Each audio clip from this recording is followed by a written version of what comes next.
This is VP4 TV. Here is a list of scheduled upcoming matches in this year's VP4 2022 World 10 Ball Championship. I will try and stream as many as I possibly can, although time zone differences will be an issue. I must thank those players who take this into consideration when arranging their matches. Please subscribe to my YouTube and Twitch channels to join in the stream chat.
assignment tonight is strategic.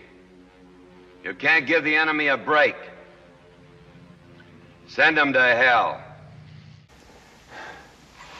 Now remember, when things look bad, and it looks like you're not gonna make it, then you gotta get mean. I mean plumb mad dog mean.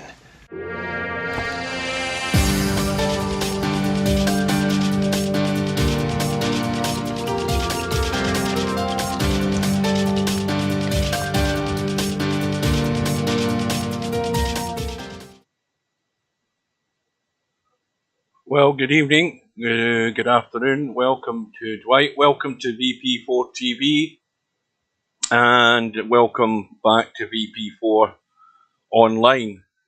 We are here for a round 2 match in this year's VP4 2022 World 10 Ball Championships, and it's between BIggz from Iceland and Barkers155, who's representing England, and the two of them are going to go head to head in about 9 minutes time.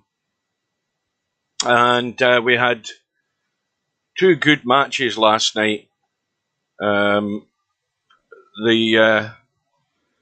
second match was the one that was outstanding for one player, because I have said openly that I didn't think Portman could hang in there deep enough to cause a problem. The normal course of events would have been that Larry would have pulled away and Portman would have just sort of struggled on, but Larry would have got well over the line first. Well, there you go. How wrong could I have been? Portman, and of course, unfortunately, we were in the first match last night. Which, now, who the hell was playing again? It was MC Clarkey. Who was playing last night? I've totally forgotten. That's crazy. Somebody remind me, Dwight. And I was sitting watching the match.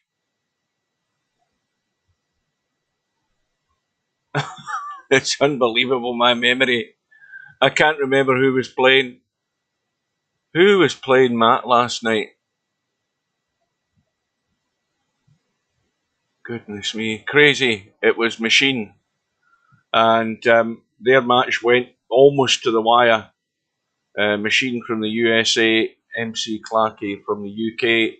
Machine eventually got over the line, 17 racks to 15. But we then jumped straight into the Larry Portman match. And I think it was like 12 all or 13 all or something at the time. And it went all the way to the death.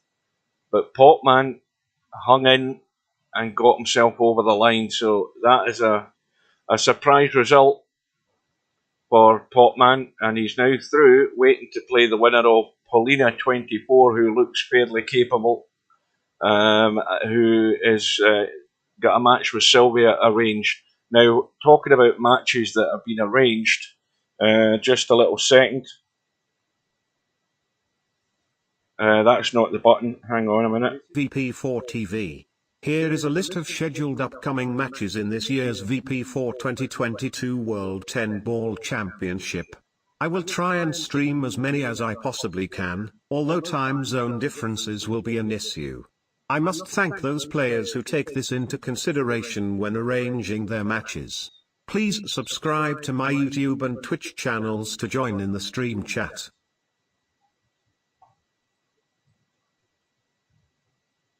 Right. So, we have a number of matches on the schedule. The ones that I had last night, it's been updated since then. We have the match tonight between BIggz and Barkers. We have Bedhead versus Machine tomorrow night at 6 p.m, so that's 90 minutes earlier. That would be 1 p.m. Eastern Time and 10 a.m. Pacific. That should be a very interesting match to watch. We've got Smoking Sid against Spectre Dawn tomorrow night, which is at 8 p.m. So the Bedhead Machine match may well just lap over into the Smoking Sid Spectre Dawn match, but I'm going to catch both of them because I'm off tomorrow. And then we have Sylvia against Paulina, which is scheduled for Sunday. That's at 10 a.m. in the morning. And again, as I suggested, because of the time zone differences, it would have to be a morning match, and I won't be there for it. I'll be at work. And then you've got Sergeresh and Jover on Sunday, which is at 1 p.m, and I won't be there for that one either. Again, I'll still be at work. And then further down, we have Mr. Fox against Interchange X, which is next Sunday. I've got the hiccups now. And then we have Fast Eddie and Z Karaoke. They've arranged their match, which is for a week tonight at 6 p.m. So that's the matches so far that are on the schedule, but we are focused on the one tonight. Now, was that a result that I missed as well? I think that was a match that had went ahead when I wasn't here. The one between Tommy and Rabbi, was it? Where's that? Where's that match in the bracket? Well, is that the one? Was that a one-loss side match that was arranged? Because obviously Tommy get beat by Albinario. Where's it in the bracket?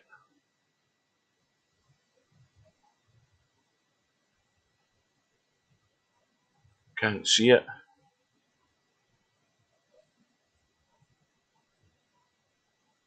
Ah, there it is.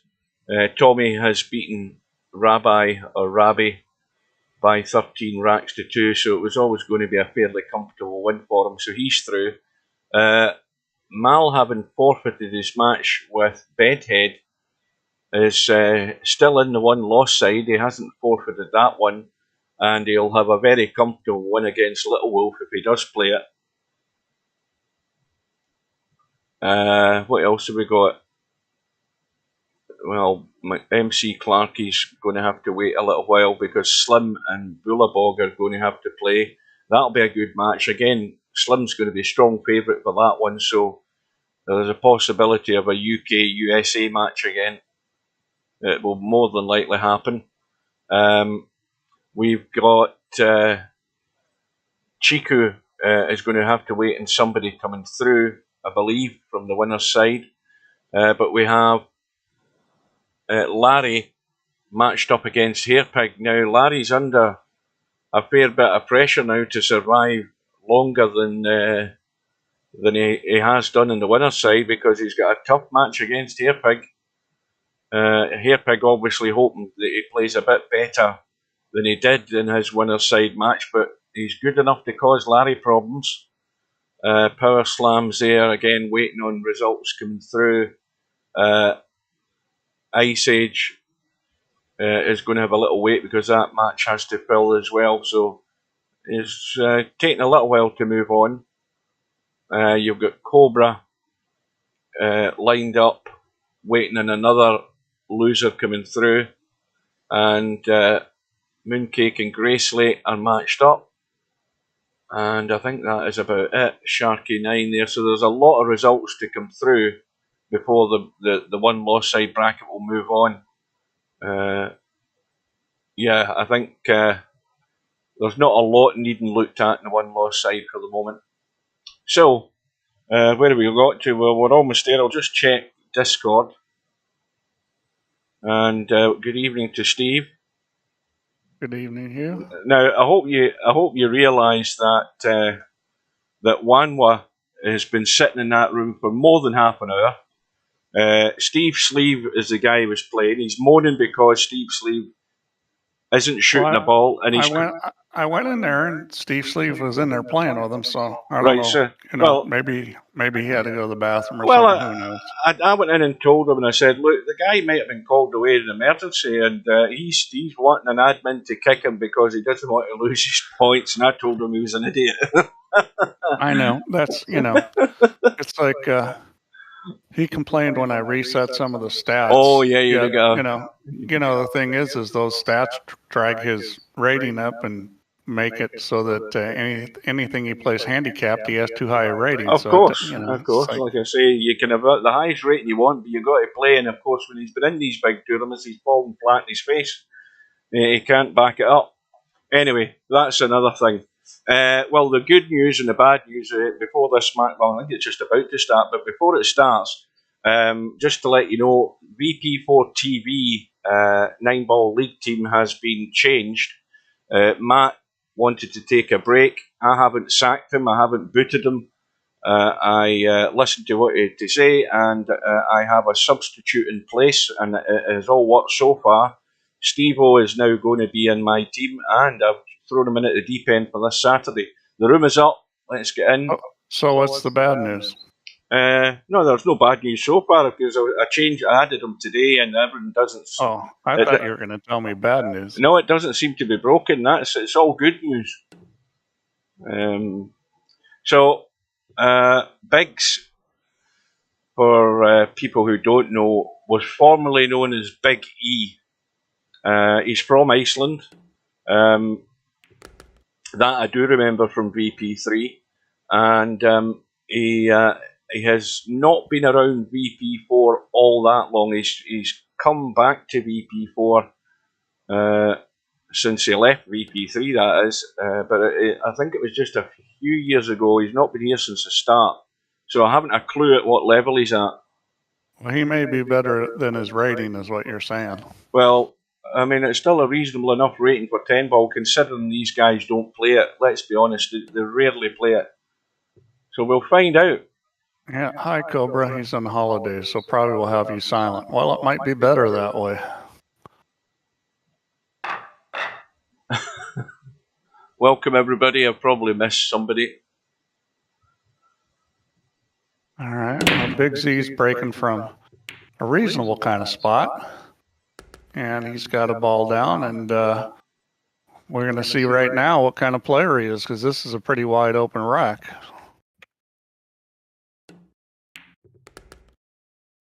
The interest for me is to see how Barkers handles the 9-foot table. He obviously scraped through in that big match with Slim. Well, that was a mistake there. He ran the ball on a good line, just hit it too hard, which, may indicate some issues with the mouse or maybe early nerves. I mean, that was a pretty severe overrun on that 2-ball. Well, Cobra's got he's laid his cards on the table right off the bat, 17-7 to Barkers. Well, I think I'm interested to see how this Barkers plays for a couple of reasons. Supposedly he's a pro snooker player, so that, if that is true, then he's going to really know how to play. I'm also interested to see, how much he plays off stun, because that's what pro snooker players do.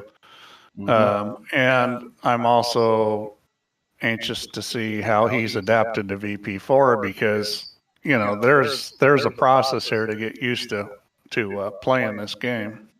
Welcome to semi-pro. Once again, guys, just let me know if you're happy with the way the stream's running.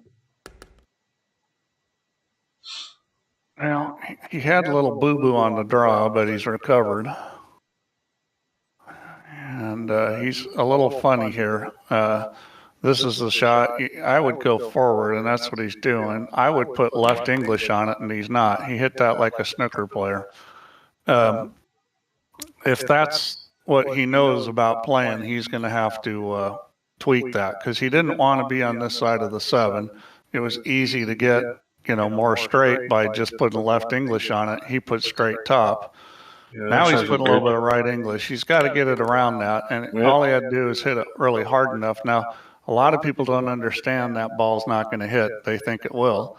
So that shows me something right off the bat, that he's got a pretty good idea where the cue ball is going, because most people would think it was going to hit the 9. And he understood that if he hit that with speed, it wasn't going to. And this is a not so wonderful. Yeah, this is I don't think this is on, is it? You can shoot this. It's just you got to drag it past the side pocket. He's looking like he might shoot a bank. I mean, I think you either shoot this in the corner and try to go around the table, or you play safe. Might just send it back towards the 10. Yeah, you can just play safe and put him up on the other rail. I just, you can't do anything but shoot it in the corner and go around the table or play safe. There's no sense in trying to shoot a bank shot here.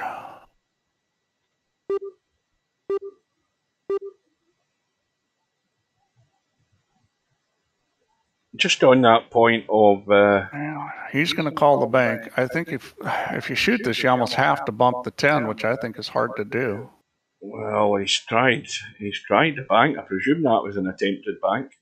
Yeah, that was way short. That was a very difficult bank. I mean, I thought he could have shot it in the corner and gone around the table, although it was, not... that wasn't an easy shot either.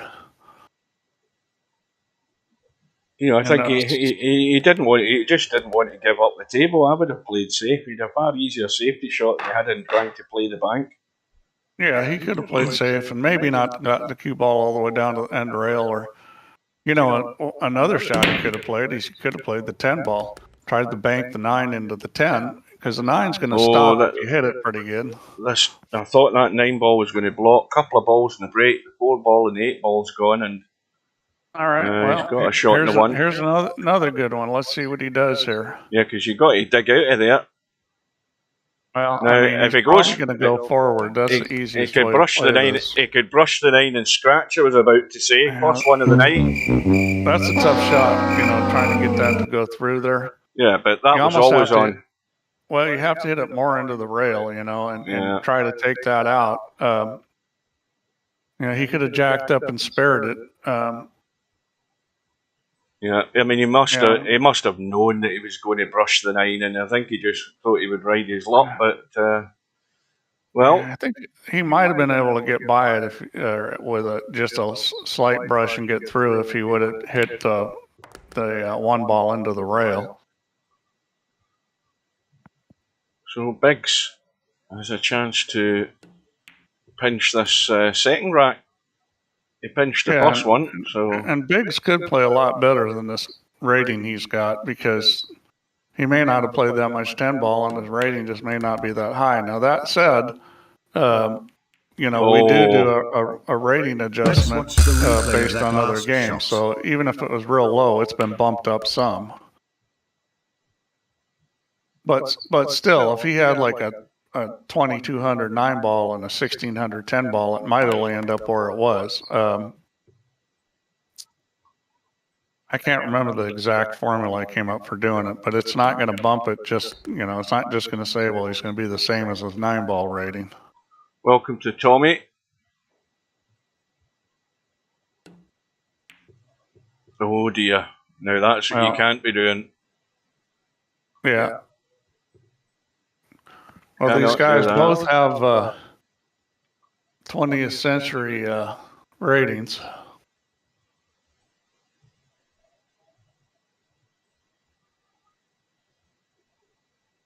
Well, this is a good line for the bank. He's got to go for the bank. Yeah.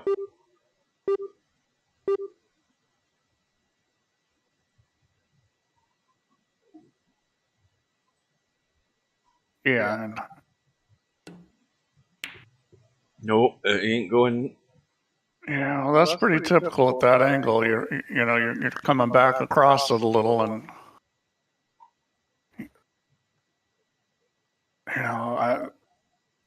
snooker players in general aren't going to be real strong at banks because they just don't shoot them much. Yeah, it's a sort of it's generally a last ditch thing in snooker that you play a double or a bank. Well, the other thing is the rails are different in snooker. They don't react the same. Mm-hmm. Pool rails are quite a bit different than snooker rails as far as banking.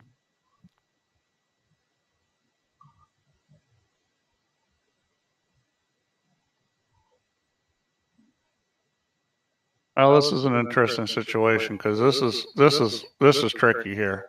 I might push out on this because this is kind of tough to shoot at and get safe. I'd probably push to a different spot.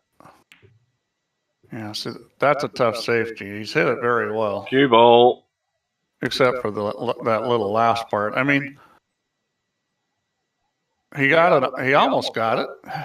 Tommy, I'm not sure whether you're aware, but the story is that that Mal was at his parents' yesterday when this match was about to start last night, and we've been told that his father is ill at the moment.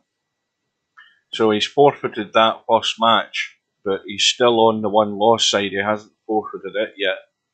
Well, I've got a BS. I'm good at banks. So are you talking about in real life? And if you are talking about real life, I mean, how much pool have you played?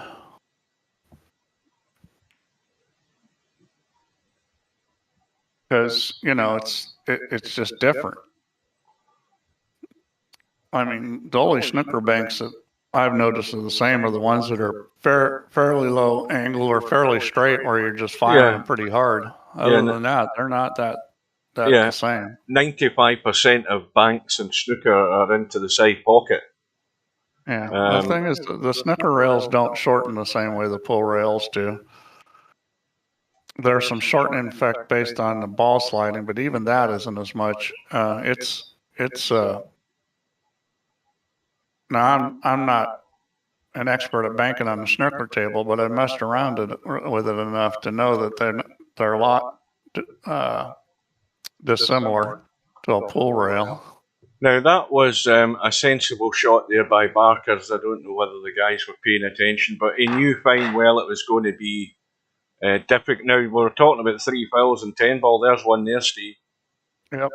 Somebody got 3 fouled. LS3's here. Welcome to LS3.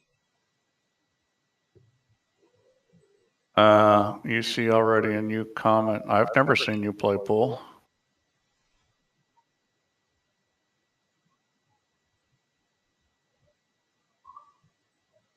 Cobra, you're talking about pub pool, that's not the same as pool table rails. Cobra, if you're still here, I can't do the dates you propose. Can we figure something out for next week? Wow, this might be, he might have snookered himself here. This is tight. This is very tight. And obviously the 4 ball's not in a good place. This is a good time to shoot a bank shot. Bank that 3 ball. No, he can get to the 3, but he's dead straight, and he's can only. That's why you got to bank it. You got to stab this a little too to miss the kiss. Yeah, you got to jack up. Now, you see, he's trying to pinch an angle. Shoot the right shot. You need to bank that, because that's the only way he's going to get the cue ball down for the 4. Well, when we say down for the 4. Well, the 4 is behind the 7. You have to get the cue ball all the way down to the end rail. Yeah, well, there's no way that 4 ball's going, is it? Can you get enough of it to catch the jaw and go in? You might be able to, but the closer you get to it, the easier it's going to be to play safe. And you might be able to break it out with the bank, although that would be risky the way they're sitting. Well, there's the Victor arrived in the stream. Welcome to Popman. That was a good match. I presume you've checked your messages, Popman. You'll know the news.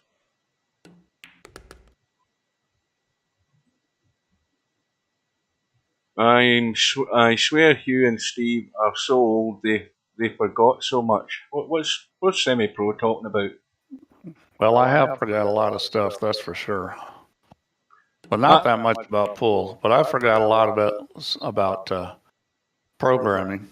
I'll say this to Semi-Pro. I've forgot a lot more than he'll ever know.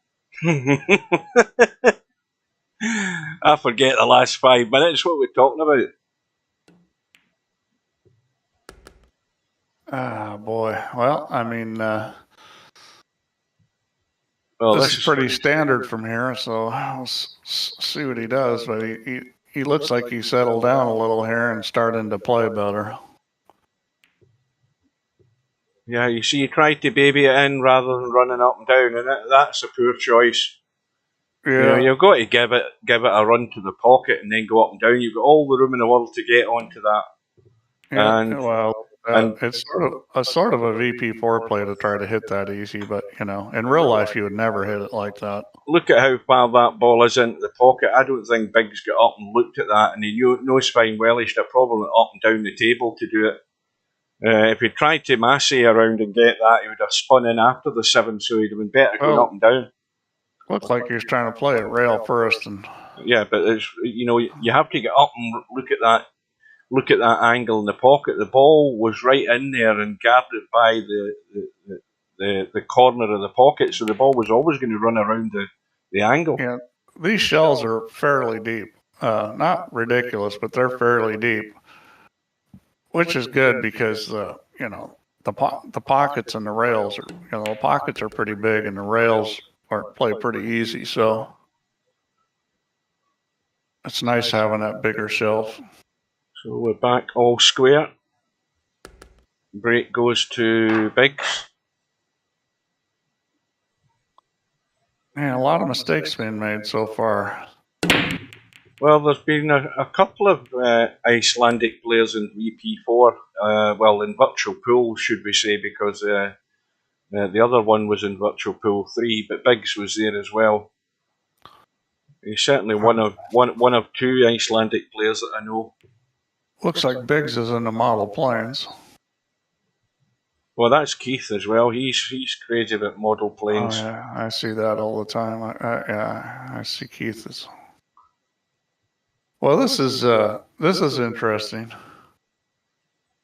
Yeah, if you go and look at the I made you co-captain, Popman. I gave that was a slick little move he just made there. I gave you a promotion there, Popman, so you can go and look at the team manager and you'll see the lineup. Mind you, I told you all that in the email, so you should have already worked that out. Unfortunately, this is no good if he plays this right, which he didn't.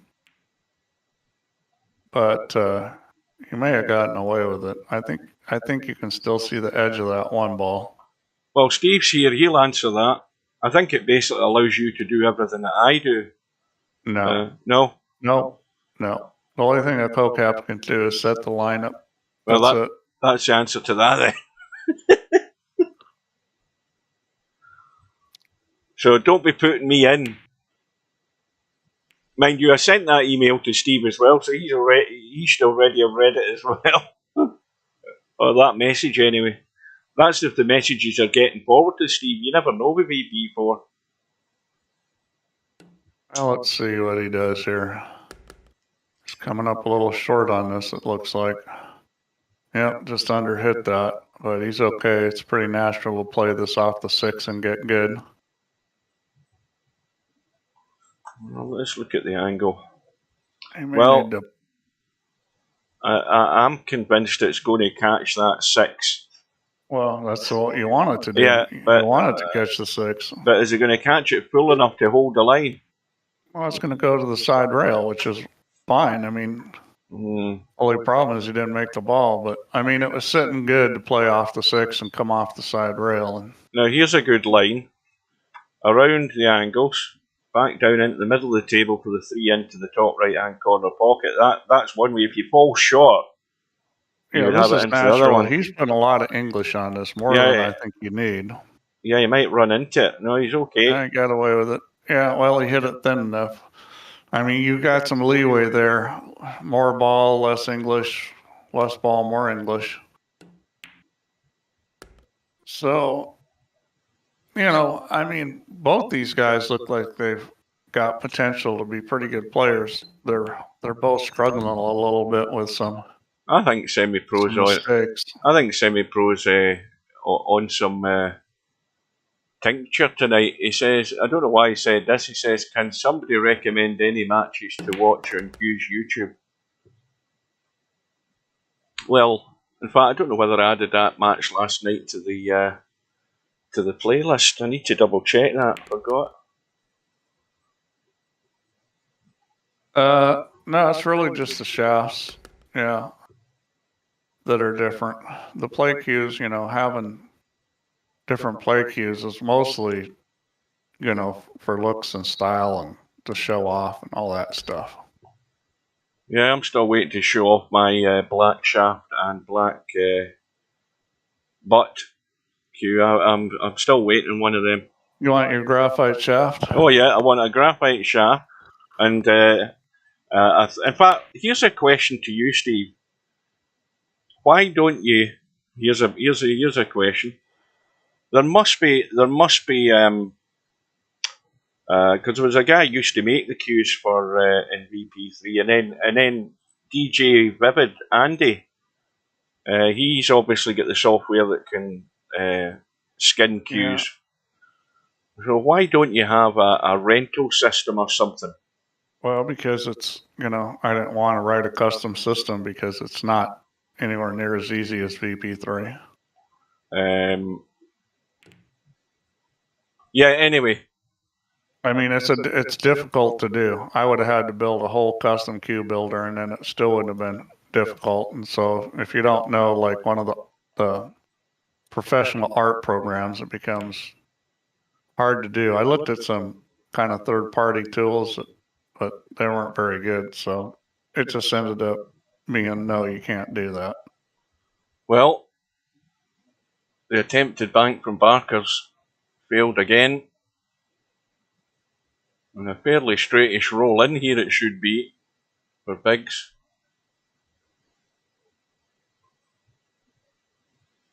Well, he's taking his time. He's got it. Sylvia says she wants to shoot with a tube stake. Not Sylvia, Gloria. Yeah, it's confusing these women. We've only got two in VP4, and Steve gets it wrong. Thanks, yeah. He'd a 50-50 chance of getting that right, and he got it wrong. Oh dear.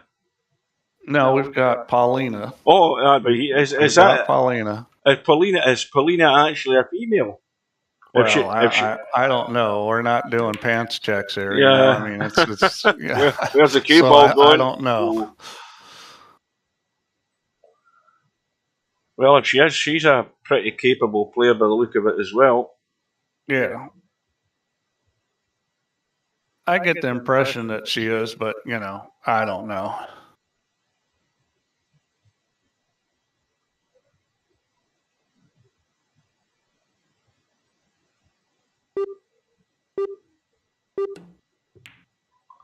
Well, remember some of the ideas some people had for VP4? Somebody wanted an applause button in VP4. That would do my head in. It's bad enough me doing things like this. Can you imagine I put a? In fact, that's a good idea. I'm going to annoy. I'm going to annoy people. What's the one girl that she's been in here? Actually, she's played quite a bit. She plays a lot of pool in real life. I think like league kind of players. I'm trying to remember who it was. I know you'd know it if I said the name. Is she not in VP3? I don't know if she's in VP3, but she's played a lot of VP4. Well, that's got me bugged for the rest of the day. Alicia? No, that's that guy that thinks he's a woman, isn't it? What's his name? Michael? Somebody from Canada, is that not that guy? Dwight will know that. He'll be a local guy, and they're all local in Canada. Dwight will know him. He's only down the road.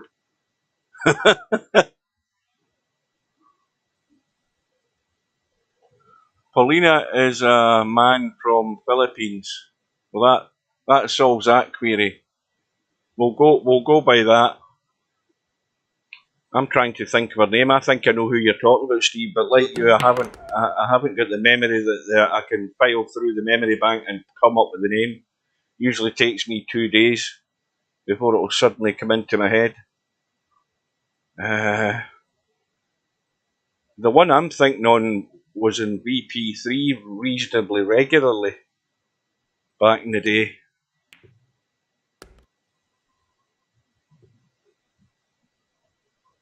Well, BIggz has a 3-2 lead at the moment. Now, this is a crucial one. The 7 into the side shouldn't be a problem. He just has to get comfortable on it so that he can just stop for that 8 ball, unless he's thinking of holding for a combo here. He looks as if he's... Sorry about that. Oh, where's the cable? CVL? CVL says Paulina's a man from the Philippines. Yeah. Who is CVL? That's a name I've never seen before. Somebody else in disguise. Well, yeah, and it's not somebody we can necessarily rely upon. Let's watch the replay of Traveling that last TT. shot. It's Christy. It's not Chrissy. It's Christy, right? Isn't it Christy TT? Pretty sure it's Christy. Yeah, she's the one. She's like, I don't know. I get the impression she's from the Midwest just from the pictures I've seen. She's always posting pictures of her playing pool. Well, that's a bad miss from BIggz, because that rack should have been over, and unforced errors like that are going to cost him at the end of the day. Sex spot. I don't know. It was probably Alicia B. That's Steve's little nickname, unbeknownst to us. Yeah, it was probably Alicia B, who then became Sarah P, who then became Michael. so I think that's who Mark thinks is sex spot.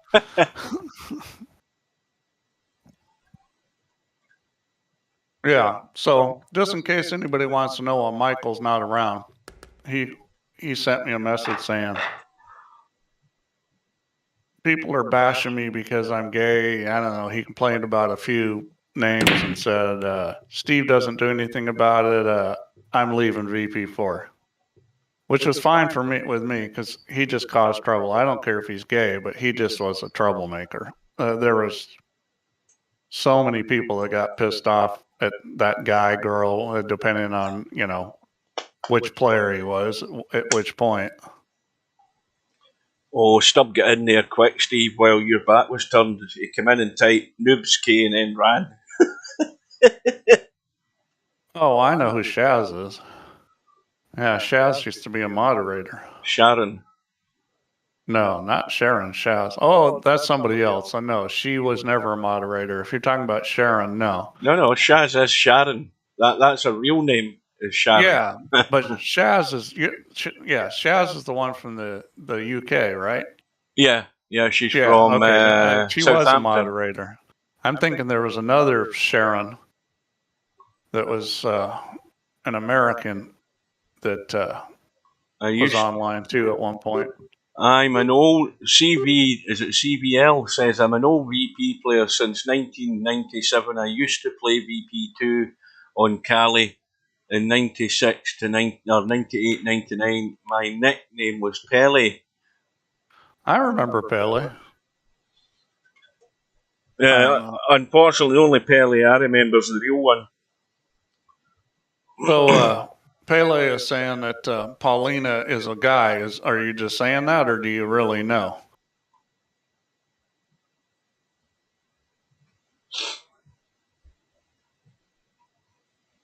Yeah, I think anybody can be anybody they want online. That's the beauty of it. They can, but I mean, and some people live up to that. Oh, here we go again. Oh dear. Well, that kind of shot. It's pretty easy to do that. I mean, obviously, he didn't look like he came up short on it. He just didn't put the Q-tip quite low enough. But that's a little bit of a tricky shot to, make the angle go out like that and kind of control the line of it.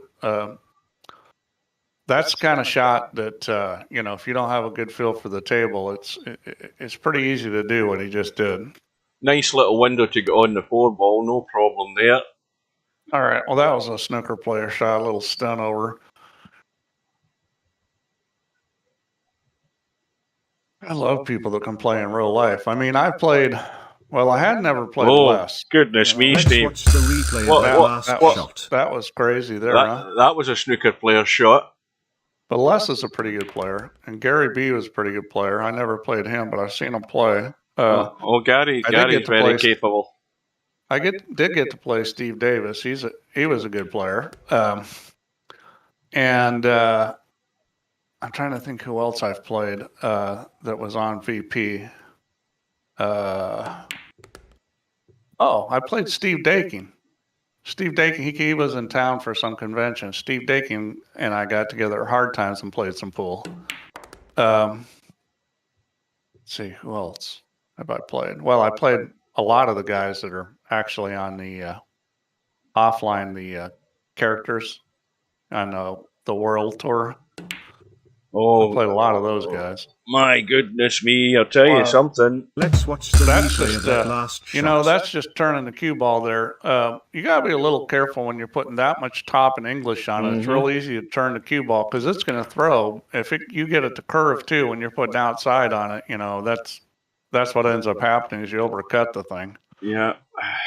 It's more an issue in real life. In real life, when you get a shot where you're putting some top and you're putting English on it, if you are on the cue a little tight, you're probably going to just turn that cue ball. Because the reason is when you're up on top of it, and you have any butt angle up, it's putting pressure down on the table, which makes it turn. Well, in real life, if you're on the cue a little tight and stuff, and you kind of grab it a little, the tip goes down a little, which forces it into the cloth even more. So that miss that BIggz did, where's this cue ball going? Oh, he's okay. The miss that BIggz did is a miss that you'll see in real life a lot because people turn the cue ball on that shot. Do you remember? Oh, sorry, Steve, carry on. Oh, go ahead. Do you remember Matt Magic CVL? Because he's the best virtual snooker player I've seen. Dr. Dave is great. Well, I've never seen Dr. Dave play other than his videos. I've played, I haven't played Dr. Dave. I have played Bob Jewett.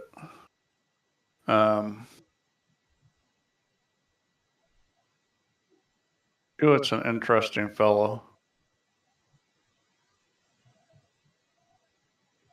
So this match, lots of errors, more errors from BIggz than Barkers at the moment, but it might not. It might be actually closer than we think.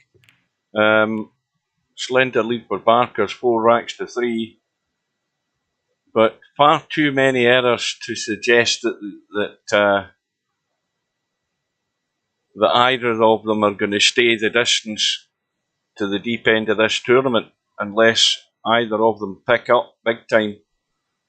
Well, there's always room for improvement, and the question is it just not being used to the VP, or is it just an adjustment, or is it a major deal and getting better?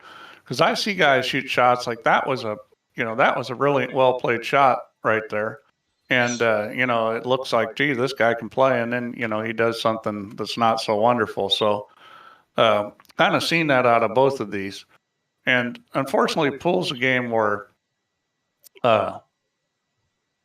your best shots don't define you. It's your worst shots.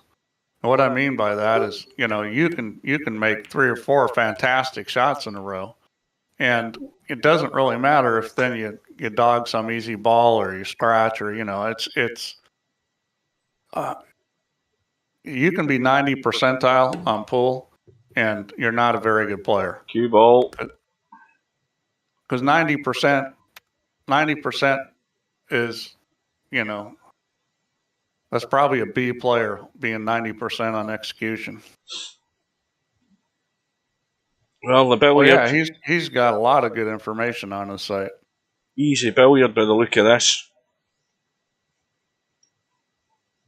And most of it's pretty accurate, although some of it is not. It sort of depends, because he sort of aggregates some information from other sources that I found to be not quite as good. But, most of the experiments he does are really good. I always thought he was going a bit too thick on the 2-ball.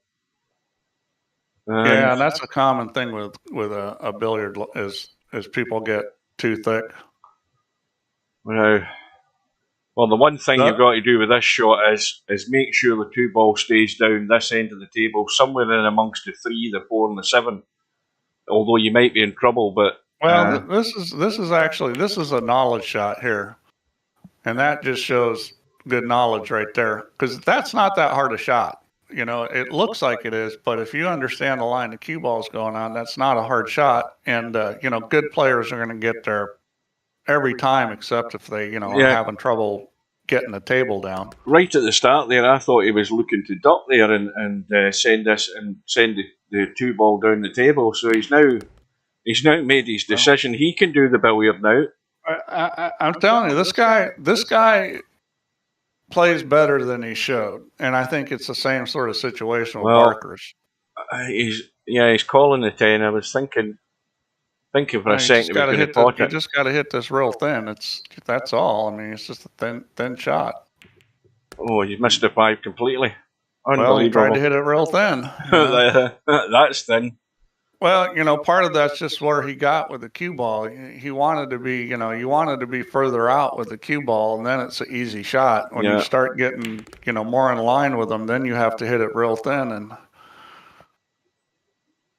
you know, it was really a cue ball mistake and where he put it before that. Oh, he might be too straight, is he? Let's have a look. No, I think he's got enough angle. Well, we'll see if we can get there. Now, this is a non-snooker-like shot. Not that you wouldn't ever shoot this in a snooker table, but it's not kind of the favorite kind of shot to be shooting. But he is juicing it up, so... Oh, he's going to be underneath. That was way hard. Yeah. And that kind of shot, you know... I'll tell you, in real life, you watch players shoot that shot, and... you can tell real quick on that shot the difference between somebody that really plays strong and somebody that's, you know, not quite as strong as that they'll slam it like that. Whereas if you watch really good players, they'll just stroke it and they won't hit it that hard, and they'll let the English take it. Yeah, that's what I was just about to say, Steve. Yeah, you know, if you're used to that shot, you know that you would hit it with a reasonable enough pace, but you'd let the English do more of the work rather than trying to get there with elbow grease.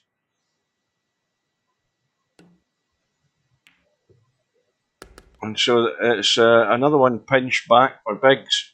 Yeah, this is the strangest match I've ever watched while commentating, because both these guys are pretty good players that are making just tons of mistakes. Yeah, they're just struggling to find their feet. You know, you think that, you know, we're already into rack 9. They're certainly past the warm-up stage. Hey, but if you haven't played VP in a long time, or you haven't played VP much, I mean, you know... that's why I always defend guys. I mean, Barkers doesn't play here very often. And BIggz certainly doesn't play virtual pool as often as he used to do in the past. So that's excusable. Well, BIggz looks like he could be a dangerous player just because some of the shots he plays are, you know, showing knowledge, and that a lot of players I see on here don't have. He must be a pool player in real life. I can't imagine he's not. No, he won't. What says? Does Steve know where to find info on the previous World Championship winners in VP3? The only thing, and that has never been updated since VP3 finished on GameSpy, is the Wikipedia. I won't be able to get you the VP3 stuff. I can get you anything on VP4. VP3, no. Well, once Steve gets round to doing this, what was it I mentioned a while ago? What was it called? Once he gets this page up in VP4 with all the past champions of the big events, then we'll know where we stand in VP4. That was another one of my suggestions. Or Hall of Fame. That's the one I was talking about. The Hall of Fame page. Well, somebody did a web page. I mean, it wasn't something that Solaris did. If somebody did a web page, then, you know, maybe they still have it. Oh, the Wikipedia page is still there. You can go to that and you can see who the past champions were since the... Well, maybe we should do a Wikipedia page for VP4 WCs. Well, the problem with that is somebody has to update it. Well, I could do one for, I could do a page for the website, and that would update automatically. Well, that would be simpler. That's exactly what I've been talking about. Yeah. Mrs. Bill is here. Yeah. Who's Mrs. Bill? That's Mrs. Bill is actually Mr. Bill. It's another one of these guys that thinks he's a woman. Well, maybe he decided to gender change overnight. You don't know that. Oh, he's always been Mrs. Bill on Twitch or YouTube, whatever it is he's watching on. He's always been Mrs. Bill. Well, this is an interesting shot here. Oops, that wasn't an interesting outcome. That was not well played at all, and he may be giving up the whole game right here. Yeah. He's lucky it rolled up not quite easy, but you could still shoot this combination. It's a thin one, but I mean, way the table's sitting, I would shoot this combo. Who's that? I can't read that name, even though I'm standing right about 5 inches from this small monitor, and I can't read the name. You could also put the cue ball up close. If you're going to shoot the billiard, you should need to put the cue ball very close to the one, because I think he's got the right idea at the angle, but his cue ball is too far away. Yeah, I don't like it. You need to put the cue ball right up next to it. He's going to hit this thin. I'll tell you that right now. He's not going to hit it at all. I mean, it was on the thin side. I mean, he just put the cue ball in the wrong spot. It needed to be over more and closer to the one. Well, I've seen enough to know that Barkers is not familiar with the 9-foot table, regardless of the game that's been played. He's not familiar enough with the game. I've seen enough to have my doubts he's a pro snooker player. Yeah. He's really not. I mean, that was way off the mark to be played. Well, a pro snooker player is going to have a better idea how to play that shot than that. Yeah. And BIggz' shot clock's gone. How do we get shot clock gone with ball in hand? That's hard to do. Well, that's weird. Because you get extra time with ball in hand. Well, the shot clock went in about 10 seconds, didn't it? That's another bug. What happened there? That's another weird bug. Did it really go fast? I'll have to go back and look at it. Yeah. I mean, Barkers missed that hit when he was trying to play the billiard. He missed the 10 ball, and even if you're generous and you say 15 seconds, that was how long BIggz was at the table and the clock went. Now, what I don't know is I'll have to go back and look at the stream. I don't know how long. I don't know how many extensions BIggz had. Maybe people there are paying more attention than I am. But the clock definitely went pretty quickly. Oh, I fixed a shot clock bug this morning. Somebody reported that the shot clock, if it expires when you're on the 8 ball, calling the shot. Well, they didn't say calling the shot, but that's what it was. That the game would lock up and nobody can shoot. And you know what? That was true. I fixed that this morning. Nobody had ever said anything about that, and somebody actually said it on the stream a couple weeks ago, and I fixed that today. Is that every 8 ball game? Well, 8 balls where you have to call the 8. Oh, you're calling the 8, yeah.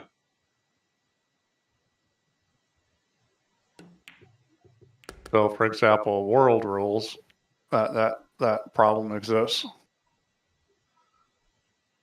Which pro snooker player is he supposed to be? I don't know. You're going to have to ask Semi-Pro, because he's the one that said the other day that he was a pro snooker player. So Semi would know. Well, he's got himself, I think, fairly straight in this as well.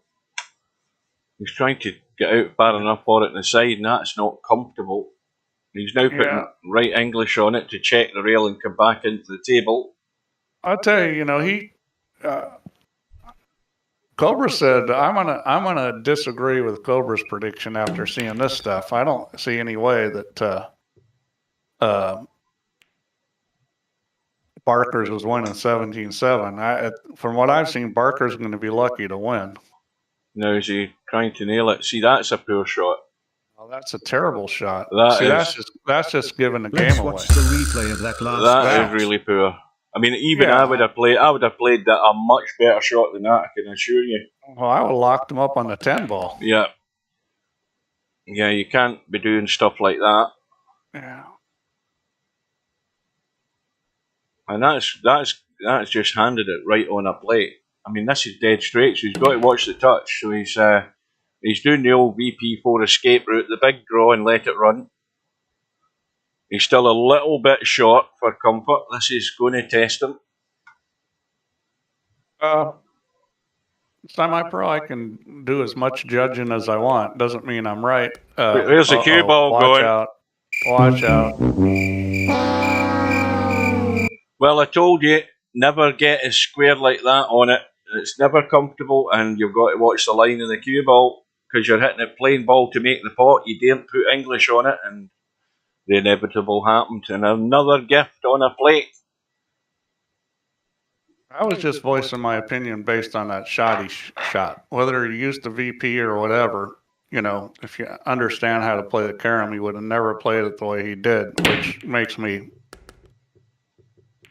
doubt he was a pro snooker player, because even snooker players are going to have a pretty good idea how to shoot that carom. Well, I'll tell you something else that's puzzled me. What's puzzled? Well, I don't see Slim in the channel tonight, but I'll tell you what, I wonder why Slim lost 17-16. That's what I'm wondering. Yeah. Because Slim should have been, I mean, looking at some of the setups here, Slim should have been down and dirty and had him in lots of trouble. And I think, it must be Slim was playing his game and going for his shots and not getting the job done half the time, which left Barkers keeping in touch. That's the way I read it. Unless Barkers played out his skin in that match. But, I kind of think we're going to see what BIggz does. This match is going to be kind of what he's been doing, because he's making some poor choices. He's hitting a lot of very nice shots, but he's making some poor choices. Barkers is yet to be seen, because he's probably got a higher gear than this. BIggz, I mean. Well, the guys are saying that he was running racks against Slim. Oh, yeah, he's yet to kick into gear. Then we'll give him the benefit of the doubt. I can believe he can play a lot better than he's playing, because I've seen some of the shots he's hit. Did you see that shot? Really nice. Did you see that shot there, guys? That wasn't somebody that's running rack shot. That one. Well, I mean, that can be just VP and the mouse, and that's just kind of speed control there. Aye. In other words, it was a crap shot. I'm less diplomatic than Steve. Well, there's different kinds of crap shots. That wasn't a crap shot with a poor choice or playing the wrong pattern or anything. It was just way over hit. It's struggling to find a touch. Well, that's the best place to miss that ball. It always is, as long as the cue ball doesn't start running around the table, because Barkers has got the cut now. If you're going to cut that to the pocket, you're far better overcutting it than anything. It will go along the short rail. And now this is another testy one. It's a partially blind cut. Well, the good news about this, though, is you don't have to do anything with the cue ball. You just have to make the 7.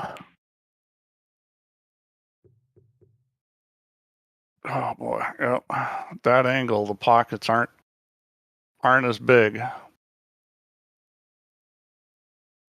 All right, let's see how he handles this. This is way deep. Should be drawing this straight back to the other long rail. That's not a bad pace. He's going to come up short of it. I would have always gone to the rail just because I think it's easier to control the speed, but he's perfect on it now. He'd have been far better. Wonderful. Yeah, you want to come more square across the table rather than stick yourself in the short rail at the bottom. See, he's way overcut that as well. And I'll tell you something else that's annoying me. He's not taking enough time. He's just rushing that 9 ball there. Didn't give it enough attention. And sure he's not polishing it? Well, he needs to add another few seconds onto his shot preparation. I'm going to disagree with that. I think you can play whatever speed you want as long as you can execute at that speed. Now, if you can't execute at that speed, then that's another story. Yeah, well, I don't need an awful lot of convincing. He just needs to slow down and those type of things and give them better attention than that. I mean, if you ever saw Rodney Morris play when he was younger, or even Jason Shaw when he was young, I mean, it was a blur.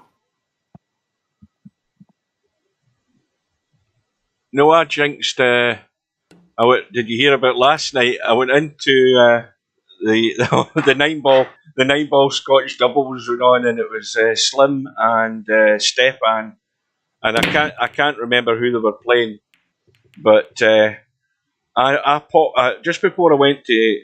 In fact, I was about to go to bed, but I stayed on for about another 15 minutes or something. Went into the room. As soon as we went into the room, Slim missed, and then the next thing you know, the result comes up in the lobby, and they lost the match.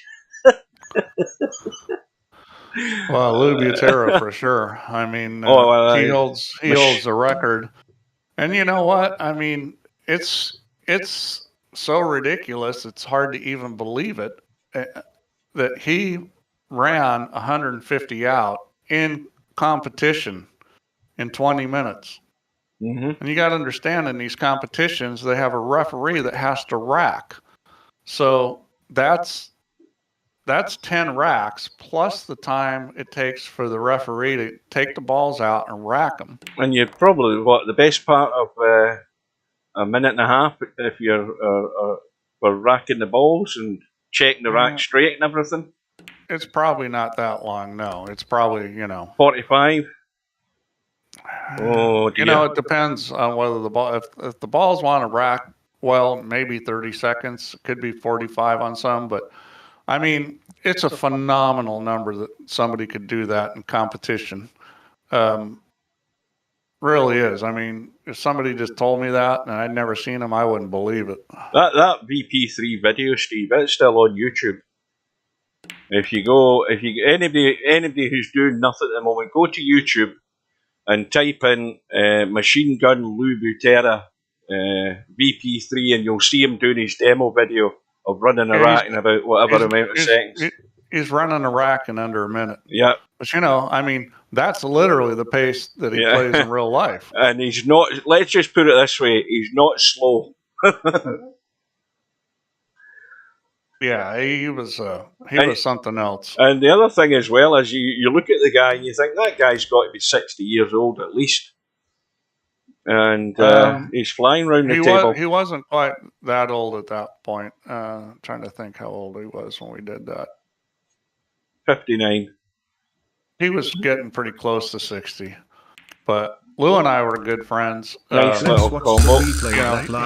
He lived pretty close to me. I knew his whole family, and I've missed it. His son Sal's a good player too.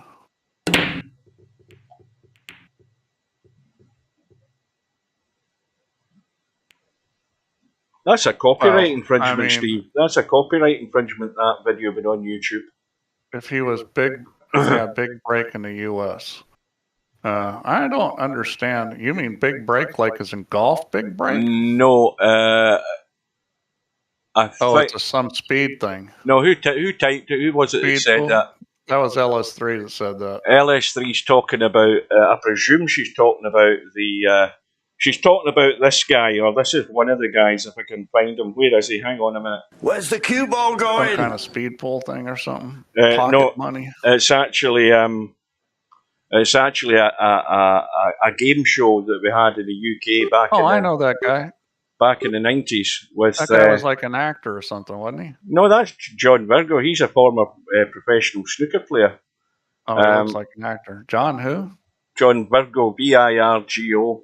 And that name doesn't sound familiar. Maybe I don't know that guy. He got to the he won the UK Championship back in the day. That was his one major tournament, I think, that he won. Well, there we go. But he was the referee in a game show with Jim Davidson, who's a British comic.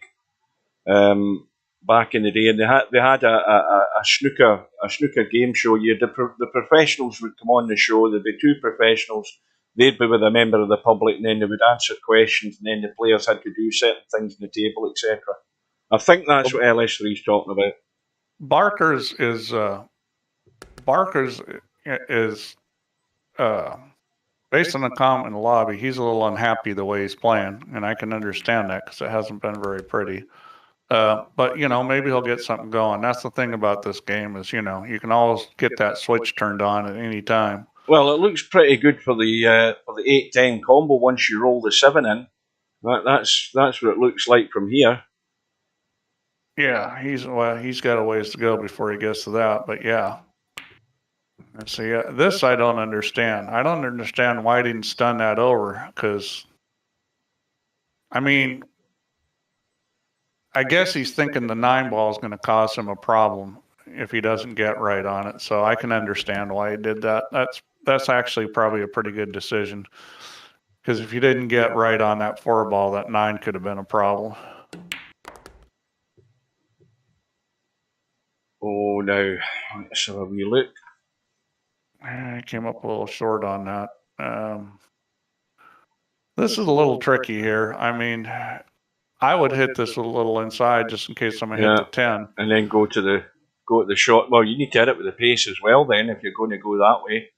You need to get it. Well, I mean, he's got to hit it with some pace anyways, and that's the problem is a 10 might be in play with a little pace. Yeah, he's got a... I mean, you can draw this too, but it's a crazy draw shot. It's you know, draw it to the other rail and then back over.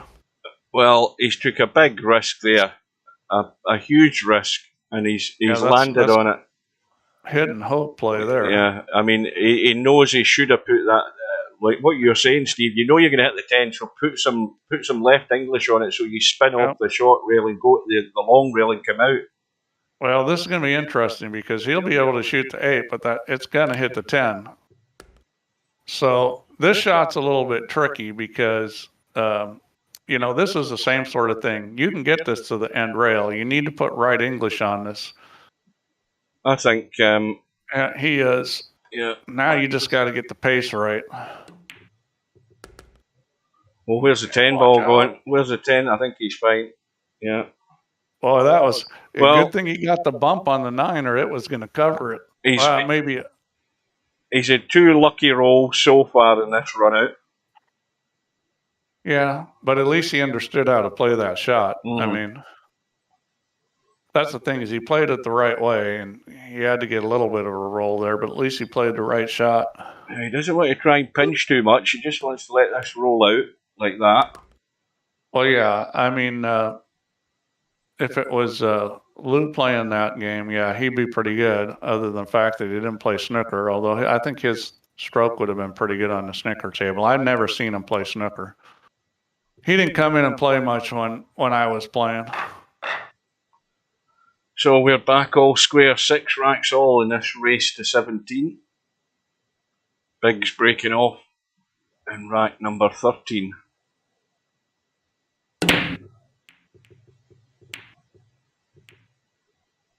And these two players are exchanging pleasantries.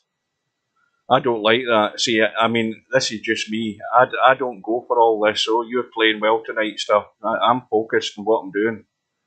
Well, it's all palsy-walsy. I don't like it all palsy-walsy. I've never been real chatty when I play. I like Larry's approach. Good luck, and that's all he says the rest of the match. Yeah, I've never been a real chatty player, and I can tell you that one of the reasons why is it's never helped me. It's always hurt me. No. I don't go in for this pleasantry stuff. Yes, good luck and well played. Fine, I'm okay with that stuff, but none of this during the match. Get your eyes on the table and get the job done is my idea. But then again, I'm just a miserable git. Well, you know, you got to do what you got to do what you can play well with. Well, this is tricky straight away here for BIggz. Can he get out? Well, He needed to hit that harder. He got away with that. I don't know. So far, to me, it looks like when Barkers gets it rolling, he's going to... well, he needs to get lucky here as well, because I think he's going to be hooked. I think he's going to be hooked. Well, it was a well-played shot. It was just the wrong speed. Yeah, ideally running into the 8-ball would have helped him, but... And that was a very poorly played shot. You know, it's interesting, you know. It's like he plays some pretty nice shots and then hits a shot like he doesn't have a clue on that kick. Yeah, I can't see Barkers losing this from what I've seen, but he's going to have to, like, play a little bit better. Well, I'll say one thing. If this is his worst game in the tournament, then if he can get through it, fine. That's the one way to look at it. If he's not playing as well as he has. BIggz is just making too many mistakes. Oh, yeah. I mean, Barkers has got to, he's got to pull ahead in this.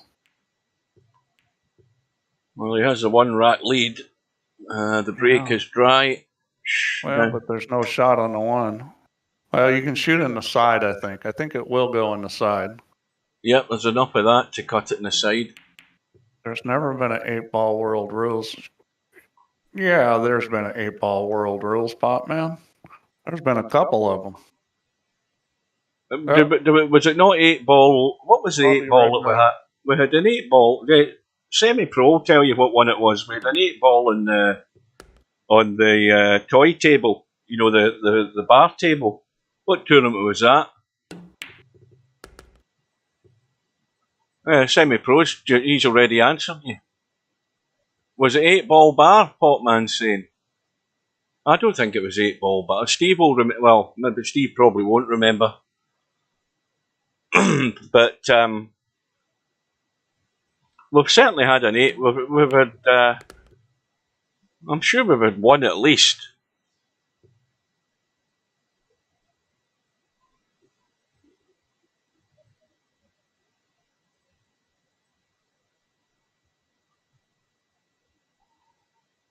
Well, it's on my YouTube channel. I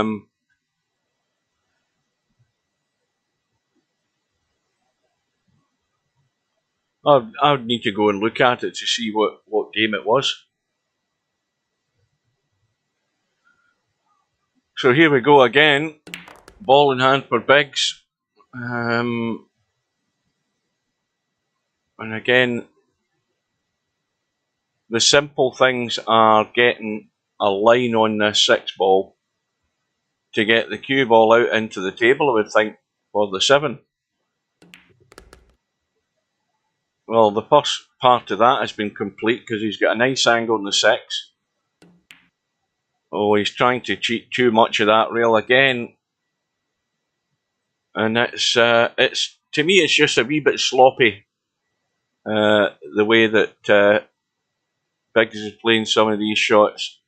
And he's a wee bit more time taken to get yourself set, and he's in too much of a hurry. He's got lucky though.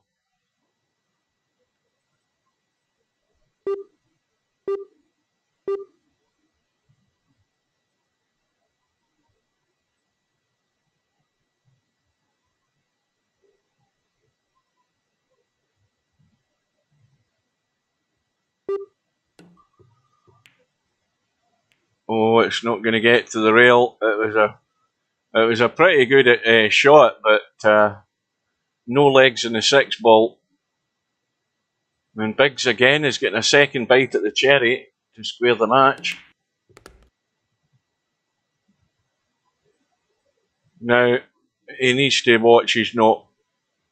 I think he's coming back. Oh, he's managed. See again, without getting round to look at the angle, I thought he was heading towards the 10-ball there. It's just deceiving at this angle.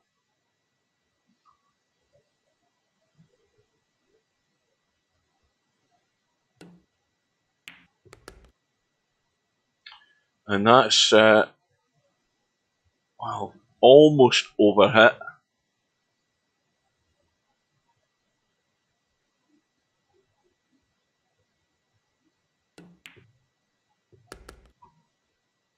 And I've still got the hiccups. I'll have another drink. It never cures it.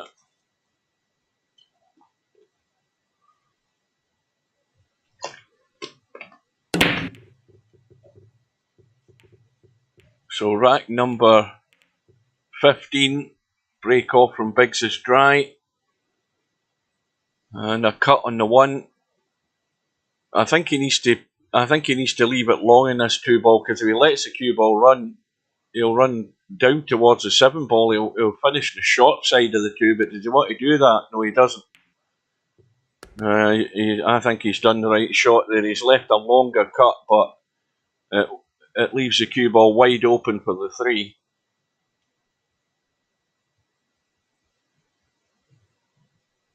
So nothing to do but focus on the pot, let the cue ball come into the table, and come out behind the 4-ball.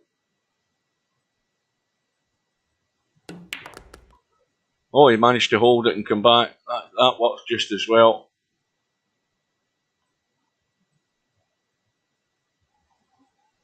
So the problems are ahead. He's trying to nudge the 6 into play. That was well done. Let's watch the replay of that last shot. Well, at least that shows he's thinking about what he's doing there, because that was a shot. If you've got the line, try and get a nudge. He's not got an easy shot in the 5, but he took a risk there to at least give himself a chance of running the rack. And he has to watch he doesn't hook himself behind the 9. So he's drawn this time. And I think he's still got a shot. He'll be running down towards the 7. I think he wants to nurse this in as well. He doesn't want. He could run it into the rail and round it out into the table off the short rail at the end. I think he can do that.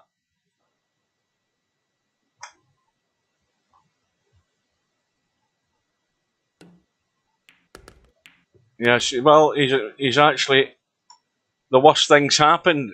I thought he could maybe squeeze past it and onto the short rail, but he's potted the 7, which is the worst outcome, because he's now hooked in the 8. And BIggz may well get another chance here. And he's going to get it. How straight is he? Well, he's fine. He's got a nice little angle. He can draw back, avoid the scratch. And now he's just going to kill this stone dead for the 10 into the bottom right.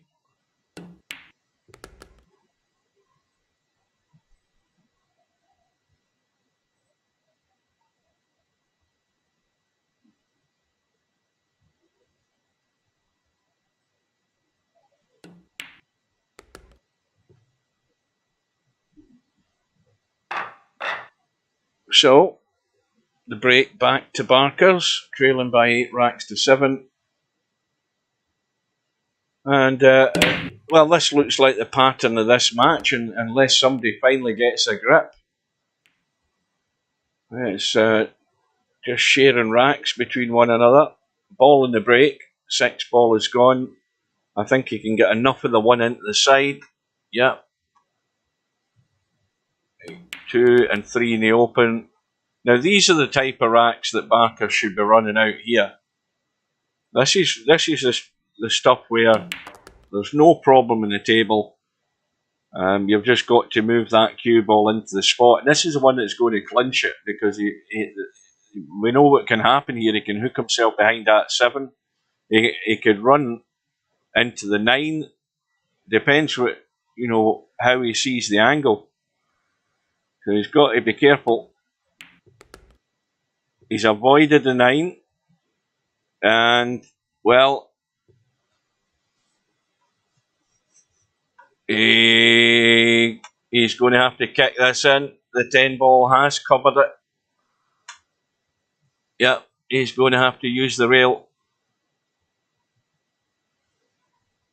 Now my eye tells me that that's the way these type of things are sort of instinctive. If you played the game long enough, you should see those. And the 9-ball was in the way. If the weight wasn't right, he could run down behind the 10, and then he's fallen foul of the 5 ball. You know, these things should be playing on your mind when you're playing the shot. You know there's balls coming into play.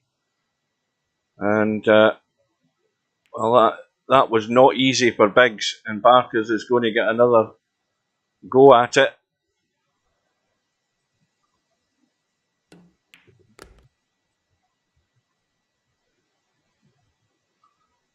And, well, that's probably about the best spot you could land on for this 7. 8 ball, right in the middle of the table. Now, I think it'd have been better to come down and play that 8 ball into the side, maybe. Because it's easier to leave yourself a good angle in the 9 from it. And there's the reason, right there. He should have come down to drop that 8 ball into the side. It would have made it much more simple to get a reasonable angle in the 9, and he's ended up stone dead. And now we're going to get tip-tapping until somebody gets brave.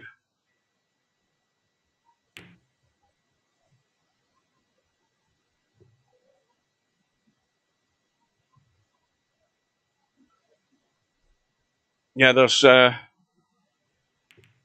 is evidence that this is an unfamiliar game to Barkers. I can see that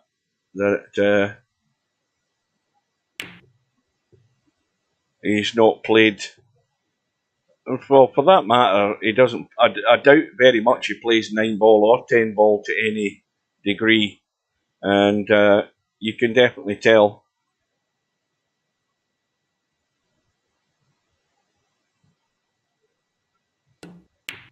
Well, that's a good bank. You know, if you're going to play safe, I mean, I suppose it was a tactical ploy as well. BIggz left the bait out there, and Barkers took it, buried the 9, and we're all square once again for the umpteenth time in this match.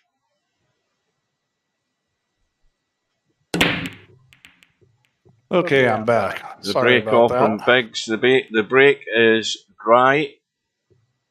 Yeah, I've seen a couple of shots here in that last rack there, Steve, where Barkers isn't quite on the ball. Certainly with one shot where the path the cue ball was going to go, and he did end up in trouble. And then his last shot there before the end of that last rack, it was another one where he made the wrong shot choice. Again, my opinion, but the simpler shot was to have got below the 7 ball to roll it into the side, then leave that angle on the 8. But you can accuse me of being overcritical, but I've seen 2 or 3 shots that you can tell he doesn't play the game. Yeah, well, I think your opinions is usually pretty spot on. I mean, I don't disagree with you too much, Hugh. And not to say that I'm right all the time, because I'll be the first to admit when I'm wrong. And I know I may sound like I think I'm right all the time, but I'm certainly not. But the one thing is, though, Oh boy, it's something you can improve on. But that shot there from BIggz, I mean, he deserves to give himself a good slap in the head with that one. Not only, plus he sold out the game. I mean, not only did he miss a simple save, he sold out the game. Absolutely plumb. Oh, that's where you just want to go hide and cry after doing that. That's tough to swallow. Now, as I remember it, BIggz played. I honestly don't know what BIggz's game is in VP. I mean, he entered the Big Snooker World Championships back in the day, but I honestly don't know what his game was before that. Whether he was 9 ball or 10 ball, probably 9 ball, or whether it was maybe 8 ball. I don't know. Honestly, he reminds me a little bit of Stubb. Not as good a shot maker, but shoots some more high-speed shots, can swing the cue ball around the table well, and then makes a lot of poor choices. He's kind of like a poor man's Stubb. Without the attitude. Well, yeah, I wasn't comparing it that way. I mean, obviously, Stubb is unique in that department. Have we seen a 2-rack lead in this match? I don't think we have. I think it's gone, tit for tat. It's pretty unbelievable that Barkers hasn't been able to pull away with some of the mistakes I've seen BIggz make. Well, Cobra called it 17-7, and he would have probably called it 17-7 for Larry last night, but look what happened in that match. Yeah, well, and I probably would have called that as well. This is a good opportunity here, and that's not very well done. Boy, you need to hit that thinner and get the one ball up on the end rail and get the... Well, I guess it was a trap. Look at this. Here we go again. Here we go again. That was a miscue. There's a shot of the day. Look at how low he is in the cue ball. Look at this. This is crazy. I mean, flat out miscues and sells the game out. That's twice in a row he sold the game out. And then Barker's just missed a duck. Well, BIggz should know that you cannot stick that. I mean, if that was VP3, they'd probably get away with that. Sticking that Q-tip as low as that in the cue ball. In VP4, you don't have that luxury. There's that miscue point, and your eyes should tell you that when you're playing the shot. Wow, that was these guys, neither one of them is going to go very far if they're going to play like this. I mean, they're still in the winner's bracket, but yeah, they're going to. Who does the winner of this play? I don't know, but I'll tell you something. I wouldn't be that worried. Where are we in this thing? Where is the match? I've probably scrolled. No, there it is. There. The winner of this match goes through to play the winner of, it's the winner of Simanx and Brainful. Well, I mean, that's not, with the greatest respect to those two guys, they're not the worst opponents to be meeting in the next round on the winner's side. I think I'm probably fair in saying that.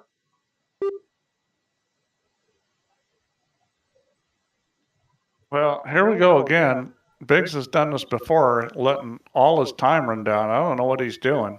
Yeah, he's down to the last 5 seconds. He needs to get it hit.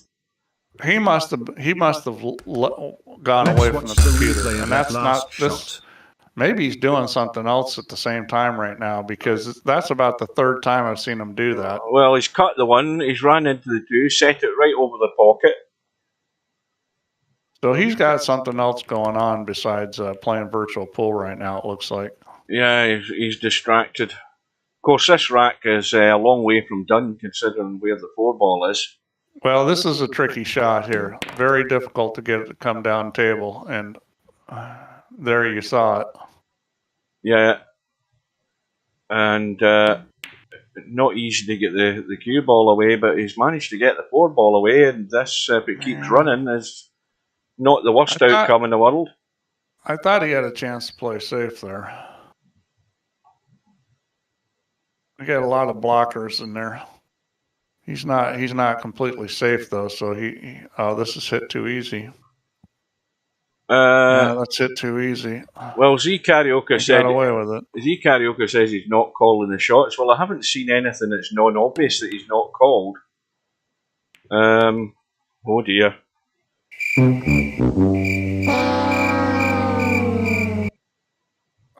gonna go out on a limb here and say that BIggz could set the record for fouling in one match, and he's also could set the record for giving away 410 combos. Yeah, because this is the third one, and so far he's 1 for 1, but I think he's going to be 2 for 1 right here. Yep. So we do have a gap, 10 racks to 8 in favour of Barkers. And dry again, but safe.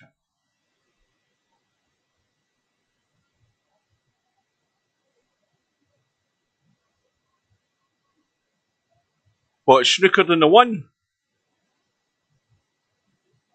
I was talking about the one he played rail first, you know, when he let all his time run out. Well, he was lining up to try and cut the edge of the one as far as I could see, but I'll give you that. He probably should have called it. Well, this is a little tricky situation here. I'd probably try to kick this in. I would not be hitting the edge of this because I think it's just a sellout. I would be trying to kick this one ball in. Yeah, I mean, you could do nothing but sell out trying to do what he just did. You know, you got to play the kick shot there. Well, he's no problem getting in the 2, but I'm afraid when you do that, yeah, that just needed dead weight pretty much just to let, and especially with the spin on it coming off the rail. Now this might be good. This might be good. Commentator's eye. No, that's very good. Now you got to wonder if he played that. I mean, that's a shot to play. Well, it was a spot to get to. Shot.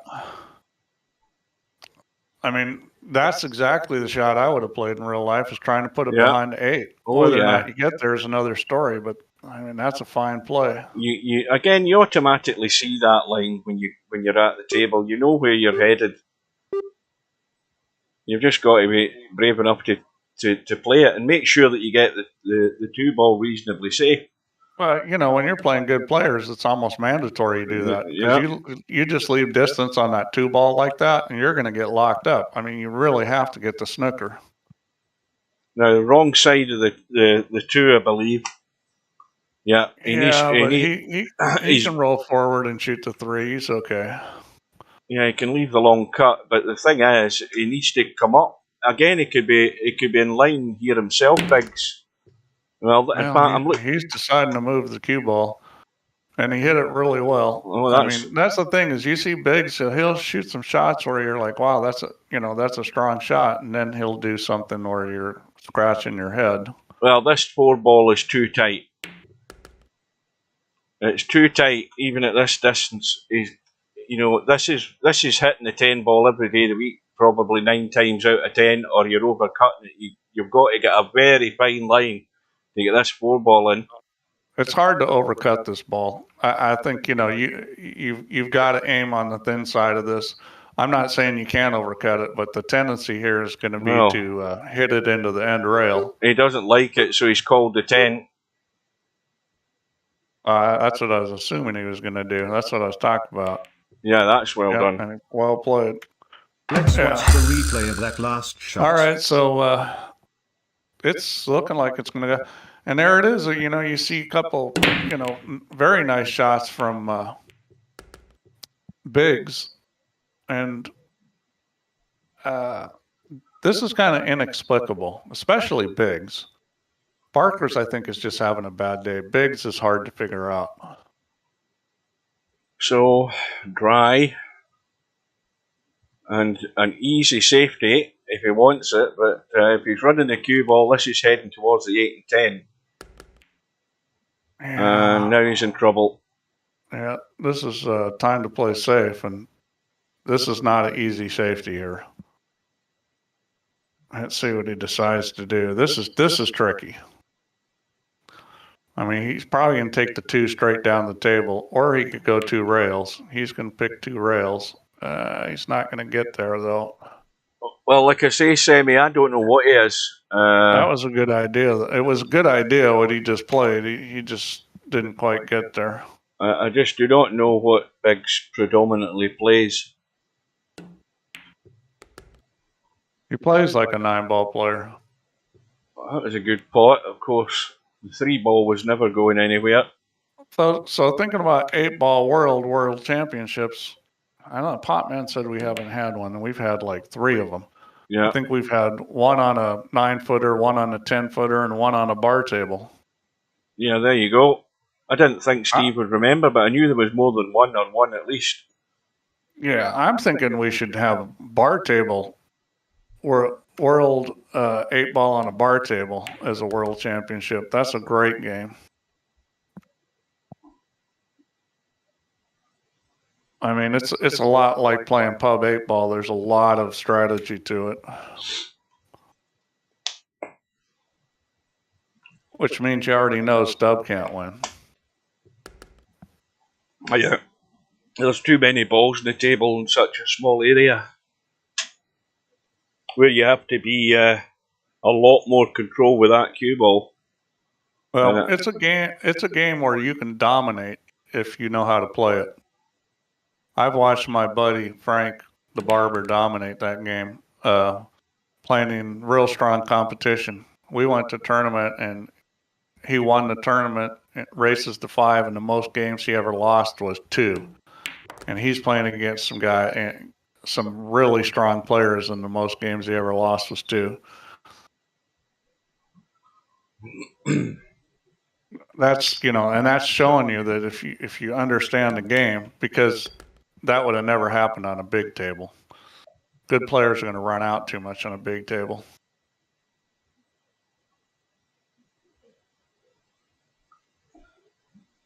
Well, just a little stun back, and I'm trying to think who would be a good bar table 8-ball player. I mean, anybody that plays pub pool, like semi-pro, ought to be pretty good playing bar table 8-ball, but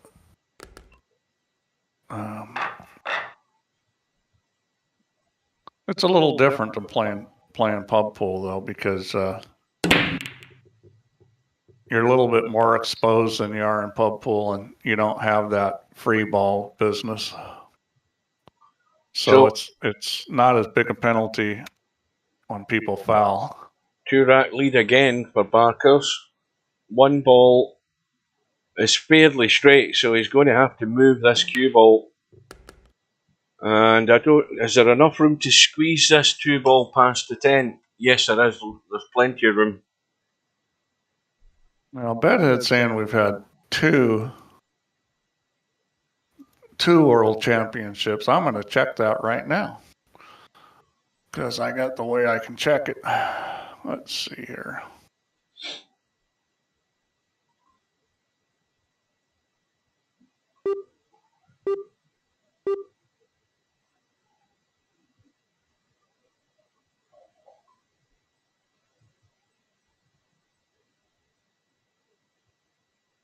Can you see the 2 ball? I was wondering whether he could see it.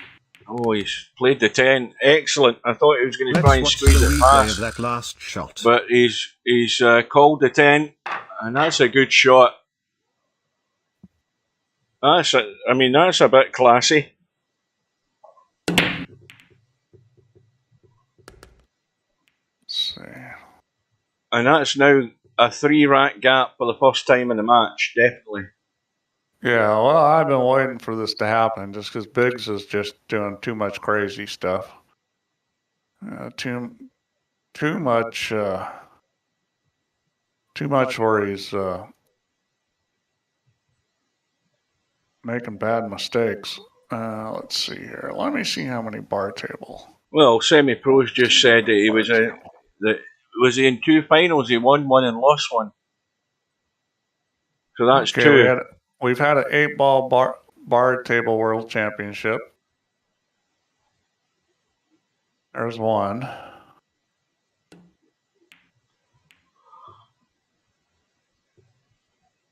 We've had a 2020 world 8-ball. Let's see, was that on the bar table?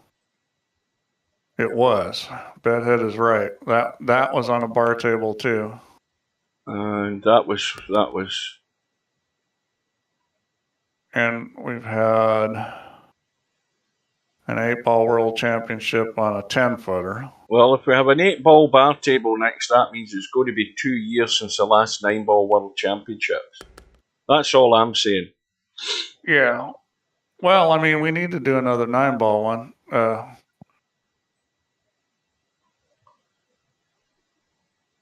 But we did.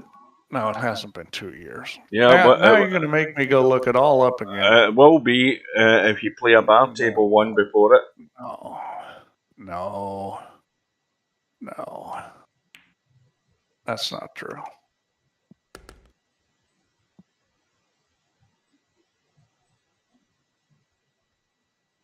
Well, this is going to be a great opportunity for a 4-rack gap here, but he's got to go. Oh, I think he's going to chicken out here. I presume he's chickening out and going to leave this 8-ball long. He should have left himself the angle in this 7. He's got an angle, but not a great deal. So he is going to have to go up table, and he should have played the right shot to start with. And he's making it difficult for himself here, Barkers. Okay, so let's see how many. We've had 4 9-ball world championships, so the last one was... That's going to hold in, I think, yeah. The last one was a World Series of Pool 9-ball. And that was, I believe, at the end of 2021. So that's not true. I can get you an exact date it started. It's longer than that. I'm looking at it right now.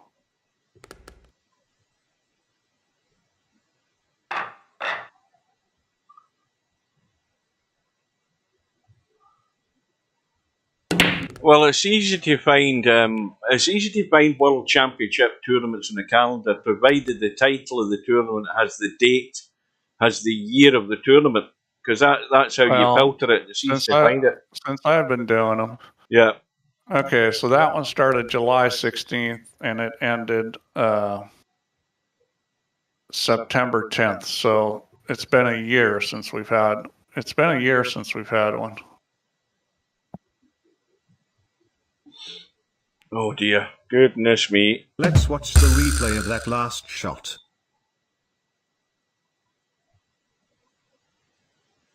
Look at that shot by BIggz. He's miscued again. It's a 4-shot lead, and well, you could make that 5-10 combo if you got in the right spot, but it's going to be pretty hard to get there. Well, it's... And if you try to get there and you scratch, then you're going to give up the game. I know what I'd be doing. I'd be juicing this up, letting the spin do the trick and getting lucky. That's what I'd be doing. Well, I think if you run in behind the 10-ball, it's really good. And, aye, he can. Let's have a look. He can make this. But he can play safe here. He just stick him on the 10-ball. Needs to hit this firm, though. He's no, I don't think not going to try that shot. That shot was a little tricky, sticking him on the 10-ball. Yeah, but I don't think he could. I think he could have shot the 10-ball there and made it. I thought you were talking about him punching the 5-ball out of that corner. I thought it was destined to run into the 9.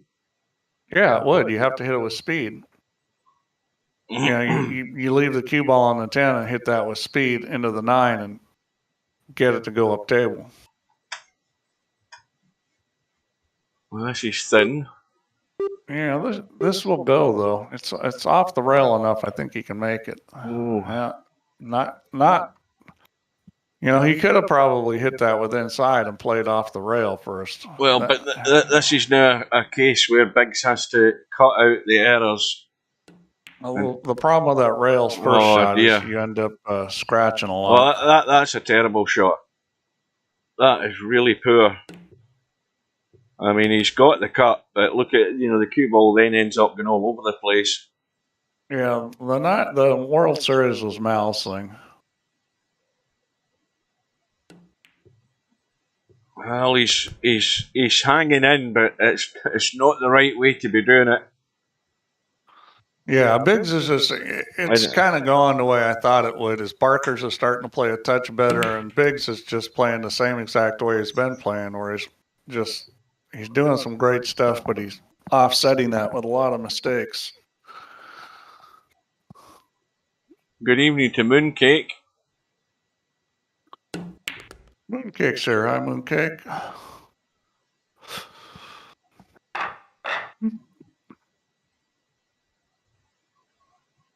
So BIggz back to within 3, but strong favourite now is Barkers. Yeah, well, I mean, it's finally starting to show the just a little more stable play. I'm telling you, I think BIggz got lessons from Stubb. Well, no shot on. I mean, he could be ambitious and try a cut combo onto the 2. I would try to put him behind the 2. I would put the cue ball on the end rail and put the 1 ball on the end rail and roll the cue ball up behind the 2. Yeah, he's going to try this combo, which is, this is craziness here. You got a pretty easy safety, a lot of blockers. That's just, you can't afford to shoot those shots. I mean, well, he's calling the 9. I can guarantee you that. Especially, Barkers is not playing that well. You get against a guy that's really playing well, and then the one thing I learned when I started playing Champions was you just don't shoot those shots because they're just not high enough percentage. As you start ducking a lot more, you have to play a lot tighter, and because you can't afford to miss ball like that because it's going to cost you multiple games. Now, can he get through the gap between the 7 and the 6 and drop onto the 3? Yep. And nice little angle. Now, again, what you don't do is end up behind the 10 ball. Yeah, well, you've got to make a decision on which side you're going and then play the appropriate shot. I like just staying on the 4 ball side of it. Well, that's one way of making sure you don't get behind the 10 ball is stun into it. Well, running the ball at the 10 was always good there because it helps with the speed. Because when the 3 ball with it on the rail there, you hit it just the right way and you can get a lot of speed on that cue ball that you don't want. Now, this angle here, I'd be drawing this to the side rail and coming down behind the 5. That's the way I would do it because I would open up out on the other side. But he still finished good this side of it. That's a nice enough angle. Well, he's a lot more solid player than BIggz is as far as, choices and, sane cue ball control. This is just one of these ones where you're get more angle than you would like for comfort here. This is where he just bumped the 10. Yep. That's what he did. And he hit it at the right speed, too, because, the problem with that shot is you can scratch in the side pocket off the 10. Mm-hmm. So, but, you prevent that by hitting at a speed where it can't get there. So it's now going to go to 4. Yeah. And BIggz has had his shot at it early on when he was staying in touch with Barkers. But as you said, Stephen, we've all seen there's been far too many careless stuff going on. Well, BIggz is a fun player to watch because, he does do some fantastic stuff sometimes. It's just 9 ball has gone in. Too much bad, too. 1 ball, I think, goes past the 3. It does. And I think that's probably a smart move to shoot that. The combo is just going to get you in trouble. Oh, he didn't want to hit the 10, though. And he didn't. He needed to hit that a lot easier. He got lucky to come up with a shot. This is horrible. Yeah. The only good news about this is you just have to make the 2. And he doesn't come out with a roll. And, he's got about 3/4 of the pocket here. And he can just roll this 2 ball. So I think he'll probably make this. No, the only worry here is he's finishing behind the 4 and 5. No, you just roll this. There's no way you can finish behind the 4 and 5. You don't think so? No, not if you roll it. He's just going to play safe, which, it's never bad to play safe, but it wasn't well executed. No, I think there's enough of that 2 ball there. But the problem is the 4 ball, I can't see the 2. And I think BIggz is the same problem. It's I think BIggz hit that with left English, which is not what you want to do if you're trying to make that too. So Barker's ball in hand now. I think he'd a quick look at the 4 and 5. Well, and this is the thing, is that, with ball in hand, for most of these guys, this is an easy run at. I know for me playing VP, I'd struggle with this. And right off the bat, Barkers is out of line. He's going to have to shoot the combo. And he's kind of funny on that. This is a pretty straightforward combo as far as getting shape on the 4 ball, though. He's going to shoot the 4 in the same corner. Oh, he needs to come across. Didn't hit it quite hard enough. He's Bent still head okay. cut. Yeah, I mean, he's close to it. When you're close to the ball, these cuts aren't that bad. If you're the length of the table, that's another story. But from here, that's not too bad. And the pace is nice. Yeah, that was well done.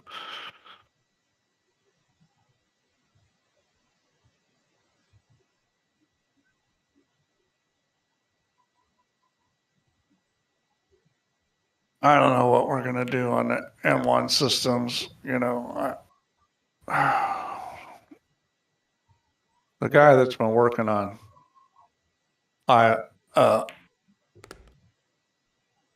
Mac and iOS stuff is working on something else right now. Well, I'm not sure.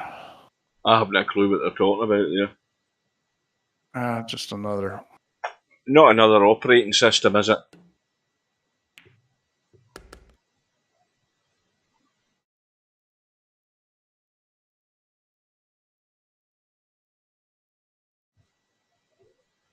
Oh, that's what I was going to mention earlier. Provided that Saturday Night 9-Ball League goes off okay with no problems this weekend coming, and provided it does, that proves that my test this afternoon actually worked. That I have removed a player from my team, added a new player, put them in the lineup, and we're all set to go for this Saturday. All that we need to do now is wait and see that the tournament, the actual league still runs okay from it.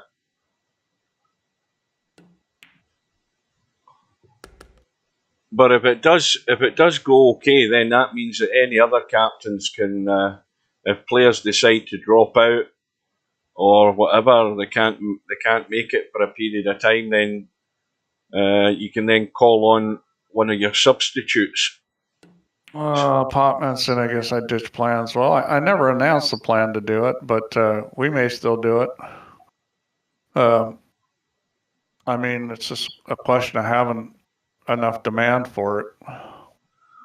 Well, that the demand for it is right there, Steve. Popman, he's got the headgear for it.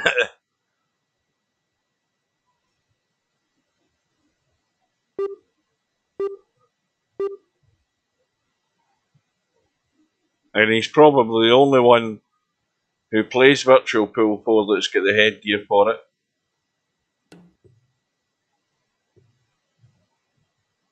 Now, BIggz didn't get the hit, but Barkers now is going to be on the hill that he should be. I don't think he knows he has ball in hand. Not that it probably matters, but...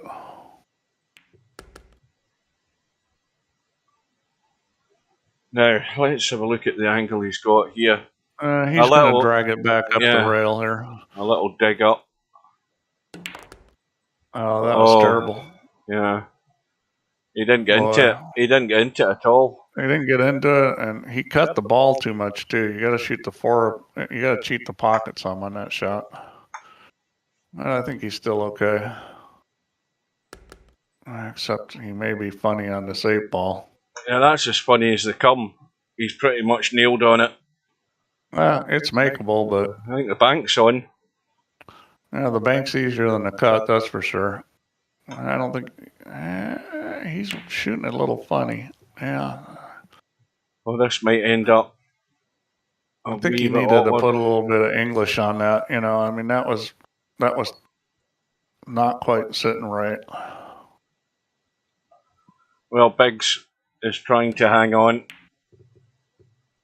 It wasn't easy, and the cue ball doesn't look as if it's looking nice. Oh!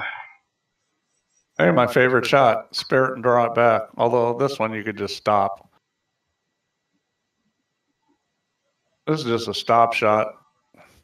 But I used to do this shot, real life, I used to practice it, is that was well put played. the cue ball in one pocket, put the object ball in the far corner pocket, and then jack up and drop back into the pocket the cue ball's hanging in.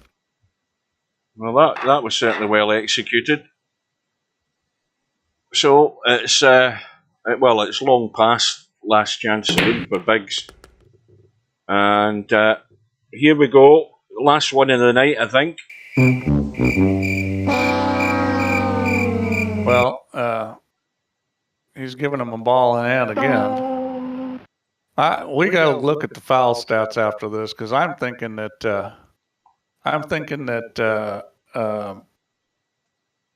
he's got the record for at least for a single match.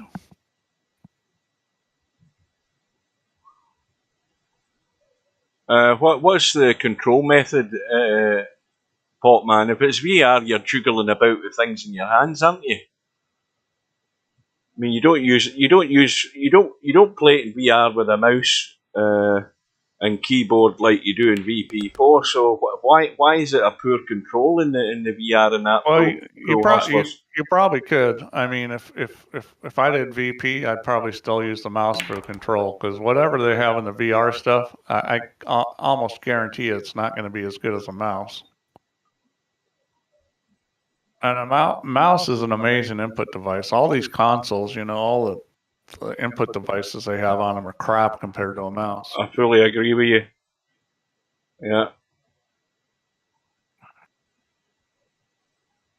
All gimmicky stuff.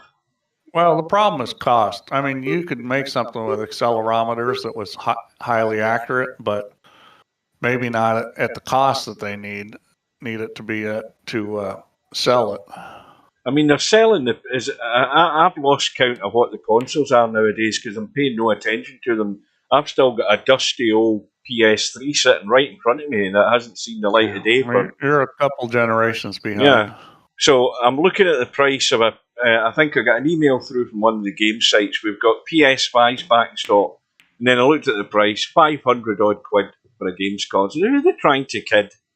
Well, you know what they're doing is they're going bleeding edge, and you know, you're having to pay for it, because that market is mainly you know, suckers. That's what that market is. Most of that market's for A titles. You know, I mean, just titles they're spending 20, 30, 50 million doing, and you know, it's just the games are. You know, those kind of games are going to be expensive. The console's expensive. They're playing for a certain market. That was a well played shot there. Mm-hmm. They're playing for a certain market, and that's just the way it's become. It's kind of like, well, it's like most entertainment businesses. Is that entertainment businesses are driven by the big winners, and the big winners are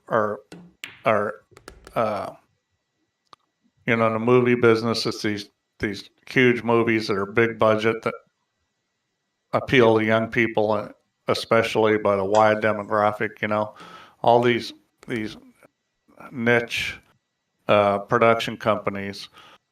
You know, they got to make their movies for $10 million because they just don't have the audience. And it's the same thing in games, is that it's dominated by the big dollar games. Mm-hmm. And that's what the consoles are playing to. So there's a reason why it's the way it is. But if you're not going to play those games, there's no reason to buy a console. Oh dear. I mean, the worst thing you do with that shot is underhit it, and you've still got a reasonable shot. Well, see, if I was him, I'd play safe here. This is a little bit tricky. He's going to shoot the bank, which is okay. I mean, if you don't make this, you're probably losing the game. But this is not a bank you can really get safe on. Oh, he's got a nice pace. He's going to catch the point though. Well, but he did sort of get safe. Although this bank is, even on VP, I think this is makeable. It's a little tight on VP. He's probably going to play safe here. This is a tough way to go, though. He needs to get him on the 7 ball. Yeah, that was a tough safety. I mean, I like the idea, yeah, but that was a very tough safe. That's his last shot. I'm going to stick my neck out. Yeah, I think you're right. Well, it has come through in the end for Barkers. Let's be diplomatic and say he wasn't all that convincing, and leave it at that. I'll reserve my judgment for another day because he probably plays better than what we saw. I mean, well, I'm sure it wasn't a very good match for him. He had to have played better, or Slim just had to have been playing pretty poorly to be beaten by one rack. Yeah, looking at his game here, he doesn't look like he's the favorite against Slim. So Barkers gets it done eventually, 17 racks to 10. We'll see how that shapes up on the bracket. I don't even know who he's due to play next. Let me just get the refresh. So he's going through. Oh no, I did say earlier he's through to play Simanx or Brainfill out, and I think he should win that as well. Looks like he got a pretty good draw, huh? Well, certainly for the next match, I don't think he's. Well, if he plays as poorly as that, he's going to run out of luck soon enough as the tournament goes on. But I think he should be favourite to beat the winner of either Simanx or Brainfill out. I might be wrong. Let's look at the stats. Oh, well, this bottom of the bracket's the place to be because, I mean, even the match after that, I mean, what's the best player in that bottom part? Hazard or a Cyril? Probably Hazard, isn't it? I would have Acero as a reasonably strong player as well. Okay, so I mean, one of those guys is probably the best player in this lower bracket he's in, and you know what? That's those guys certainly aren't the monsters like we've got up above. I mean, it's the top bracket the top half of the field's a lot stronger than the bottom half. So if you're in the bottom half of the field, you've got a good chance at going quite a ways before you have to run into an Albin or a Bedhead or really a Mal or who else is up there? You've got Fantastic Mr. Fox. You got Spectre Don. I mean, you got the top half of the bracket's a lot tougher than the bottom half. Mm-hmm. I was looking at the stats there. Why did I go back to the event then? Why did I do that? If we go to the break stats and go to break fills, Larry's at the top, joint top with Ravi, who I think is now out of the tournament. I think he lost to Tommy, if I remember right. We don't have a category for fouls. Well, you've just got break fouls. Run-outs from the break, I don't think that's changed. Tommy's in the lead with 5. Machines in second, tied in second with Albinario in 4. But I think Tommy will have played one more match now, though. I think that might be right. If we go to average balls made in the break, Snake Eyes is still the top. Snake Eyes still in the one. I've lost track of where Snake Eyes is. One Pocket Slim's in second, but of course people have played more matches. Remember that, and they're all over 1 ball in the break. Bill, Sharky, Bankster are all in 1, and then everybody else below that is all below, and Larry's way down. look at Larry. He's away down at 0.4138 per ball. And that makes it tough against good players if you're not making balls on the break. Yeah, Tommy's in the lead with 5 runouts, then it's Machine, Albinario, so there's not a great difference between them. Break Moneyball, no, that's not the one. What's the Moneyball shot thing? Is it under the stats? Yeah, Moneyball shot, Tommy with 37 and 34 Moneyballs made. But of course, again, that doesn't take into context the amount of matches a player's played. Larry is in second place with 33 Moneyball shot, 31 made, 93.94. Albinario, of course, having played the least amount of matches, I think. He's had 33 and 33 successfully. He's the only player really in the top end there that's 100%. There's some below that. You've got Z Karaoke, who's at 16 and 16, but that's about it. Interchange X has only had 14 and 14, and likewise for Mooncake. So, they're there, they're on 100%. It can only drop. And also, I think, was that LS3, or did I read that wrong? LS3's on 13 and 13 as well. And that's all the ones in 100%. Snake Eyes is way down there. Is that Snake Eyes that's down there? Yeah, he's in 100 as well. And Spud Boy is on 100. He's only in 3 and 3. Is there anything else? Ryhack's run, I'll say that again. Rack's high run is still 2, and there's a whole stack of people on 2 Rack's high run. There's about a dozen of them, all the way down to MC Clarkey. And Rack's run, a Machine up at the top with 8, huh? Yeah, he's an 8. Tommy's 7. Albinario 6. Spectrodon 6.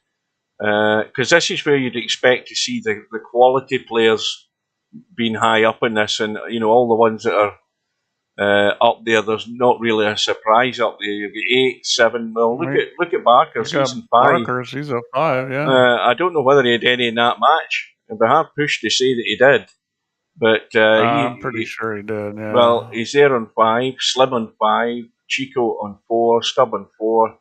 Mooncake on 4, and then it tails off.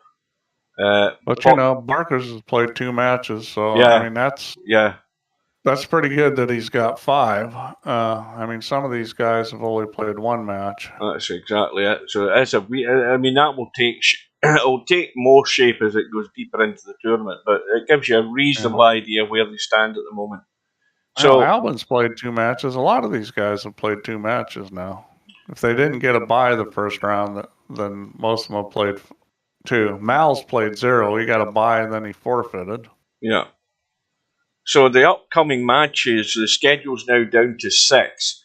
And the big match tomorrow night, or tomorrow afternoon, depending where you are in the world, it's going to be 1 p.m. Eastern Time and 6 p.m. British Summer Time. We're still in British Summer Time. We're another month away, I think, before the clocks go back. Bedhead from Sweden against Machine from the USA is tomorrow night on the winner's side. And Smoking Sid and Spectre Dawn. Tell a lie. Yeah, that's the good thing about tomorrow night. We've got Bedhead and Machine at 6 p.m. And then in 2 hours' time after that, we have Smoking Sid and Spectre Dawn. So they are 2 potentially good, high-quality matches to see tomorrow. And then everything after that is Sunday and beyond. So, again, I'm off tomorrow, so I will have both of those matches. I'm going to miss the first one. I might be able to come in on the second one. Yeah. Well, anyway, let's hope the Saturday 9-ball league works okay now that I've done that swap. The big test will come on Saturday. I think everything should be fine. No reason why it shouldn't be. Well, there's a bunch of stuff I fixed too. I'm less worried about your little swap than some of my fixes. My biggest concern is the alerts. I think they're going to work. I'm hoping there's not going to be something like a bug where it sends out like lots of alerts that it shouldn't. So I'm looking at your team right now. You've got, so you put in Steve-O UK, right? And you dropped, yeah, I'm pretty sure that's going to work. yeah, I dropped MC Clarkey, so that's my lineup. You've got Steve-O UK is in, Popman is in, he's also co-captain. Tam and Popman's second, and then Tam gets a week off, and Mark Shark is in third spot. So that's my lineup for this Saturday.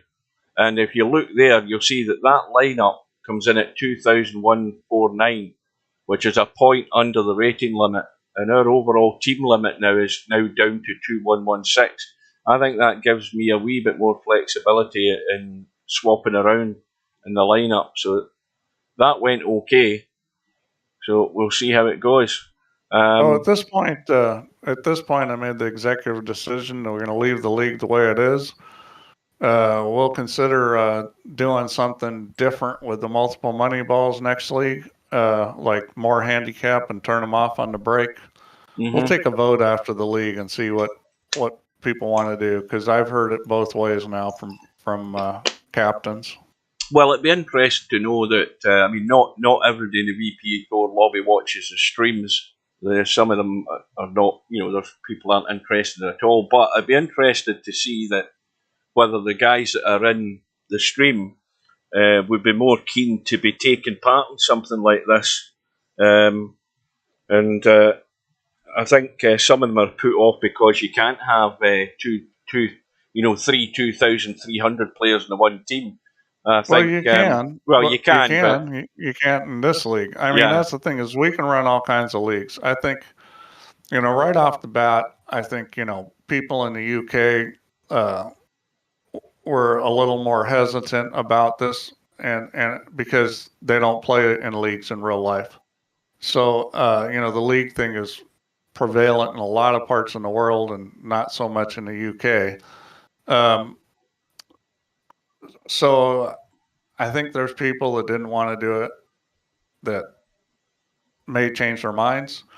I mean, we can certainly run different leagues, different games, different formats. We can run a league for just good players, a Masters League where there's no handicaps at all. There's lots of things that we can do. It's just going to be a question of what the players want, and can we get enough players to run a league? I mean, we didn't have any problem getting this league together, and I'm hoping people are excited enough about it and they're having a good enough time that this is going to continue, because I think it's a great format. Well, I think if you look at the way it's been so far, we've had 2 weeks. It's a 9-ball race to 7. You're going to be playing 3 matches. That's a guarantee, pretty much, unless somebody doesn't turn up or whatever. But you've got 3 matches, and I think the longest we had was Saturday night there, where it might have maybe knocked on 2 hours. But most of the time it's like 90 minutes and it's over and it's done. So yeah, I think 2 hours is kind of what you should expect. Yeah, you're not sitting there like... I had it at races to 9 at one point. I cut it down to 7 because I was a little afraid it'd run a little too long for people. Yeah, 7's fine.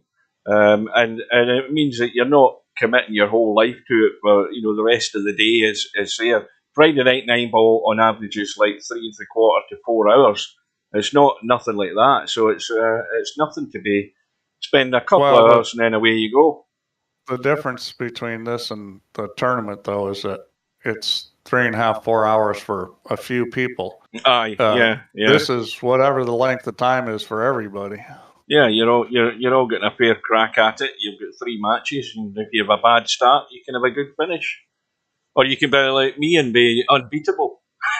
Well, we could do something like 2-man teams, Masters League with no handicap, where it's 2 people to a team. And we could also do doubles, although I'm going to have to do some more work and testing to get that running. Now, but as soon as you say that, Steve, then we're talking. You know what we're talking about? We're talking about VP4 Moscone Cup. As soon as you say that will get the interest. Well, Moscone Cup's a little bit of a different format. Singles and doubles. Yeah. Well, I mean, the way I look at it is we'll see how this goes, because, you know, I took a risk doing this because I wasn't sure we were going to get the players. So far, it's looked good, and we'll see how we go down the road with it. Because I don't want to spend a lot of time doing stuff that is a waste of time. I mean, I've already done some of that, and against my better judgment, this is one of the things I wanted to do because we'd already written a lot of the code before. Yeah. So it was something I thought would be good, but I wasn't sure. I'm never sure. Think Euro in VP4 too dominant. Well, not if you have. Let's say it did come about that we had a VP4 Moscone Cup type event. Then it'd be best to have a Europe versus the rest of the world. Because I mean, the USA, you've got there's. I mean, if we've seen in these tournaments, you've got Machine, who's a capable player. He's from the USA. You've got Larry still there. You know, there are players there, so they could find a good enough team. But if not, if it was a Europe versus the rest of the world, then I'm sure the Europe could come up with a good enough team as well. So it doesn't have to be Europe versus USA. I mean, that's why the Ryder Cup went the other way when Jack Nicklaus sort of come up with the idea. I think he was one of the guys that came up with the idea of having USA versus Europe rather than just the Great Britain and Ireland, because we're always getting our arse kicked from the Americans, and that look at what happened to the golf. So it probably shouldn't just be USA versus Europe. It should probably be Europe, rest of the world. But anyway, that's a possibility in the future if it comes around. So we can chat here all night if you want, but I don't want to. I want to go and get a coffee. Me neither. So I'm going to head off, and before I do, again, I'm up to 559 subscribers. I'm only how many away from 1,000? But it's heading in the right direction, folks. So thanks again for subscribing. It doesn't matter if you subscribe to Twitch, but subscribe to YouTube. And even if you don't want to watch on YouTube, go watch on Twitch. It doesn't matter as long as you subscribe on YouTube. So I'll bid you good night. Thanks to Steve for joining us again. He may well drop in for one of the matches tomorrow. I'll be there for both of them. I hope you can join us. So till then, good night. Stay safe. Take care. And we'll see you again soon. Good night, guys. Bye. Good night, ladies.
don't make mistakes here.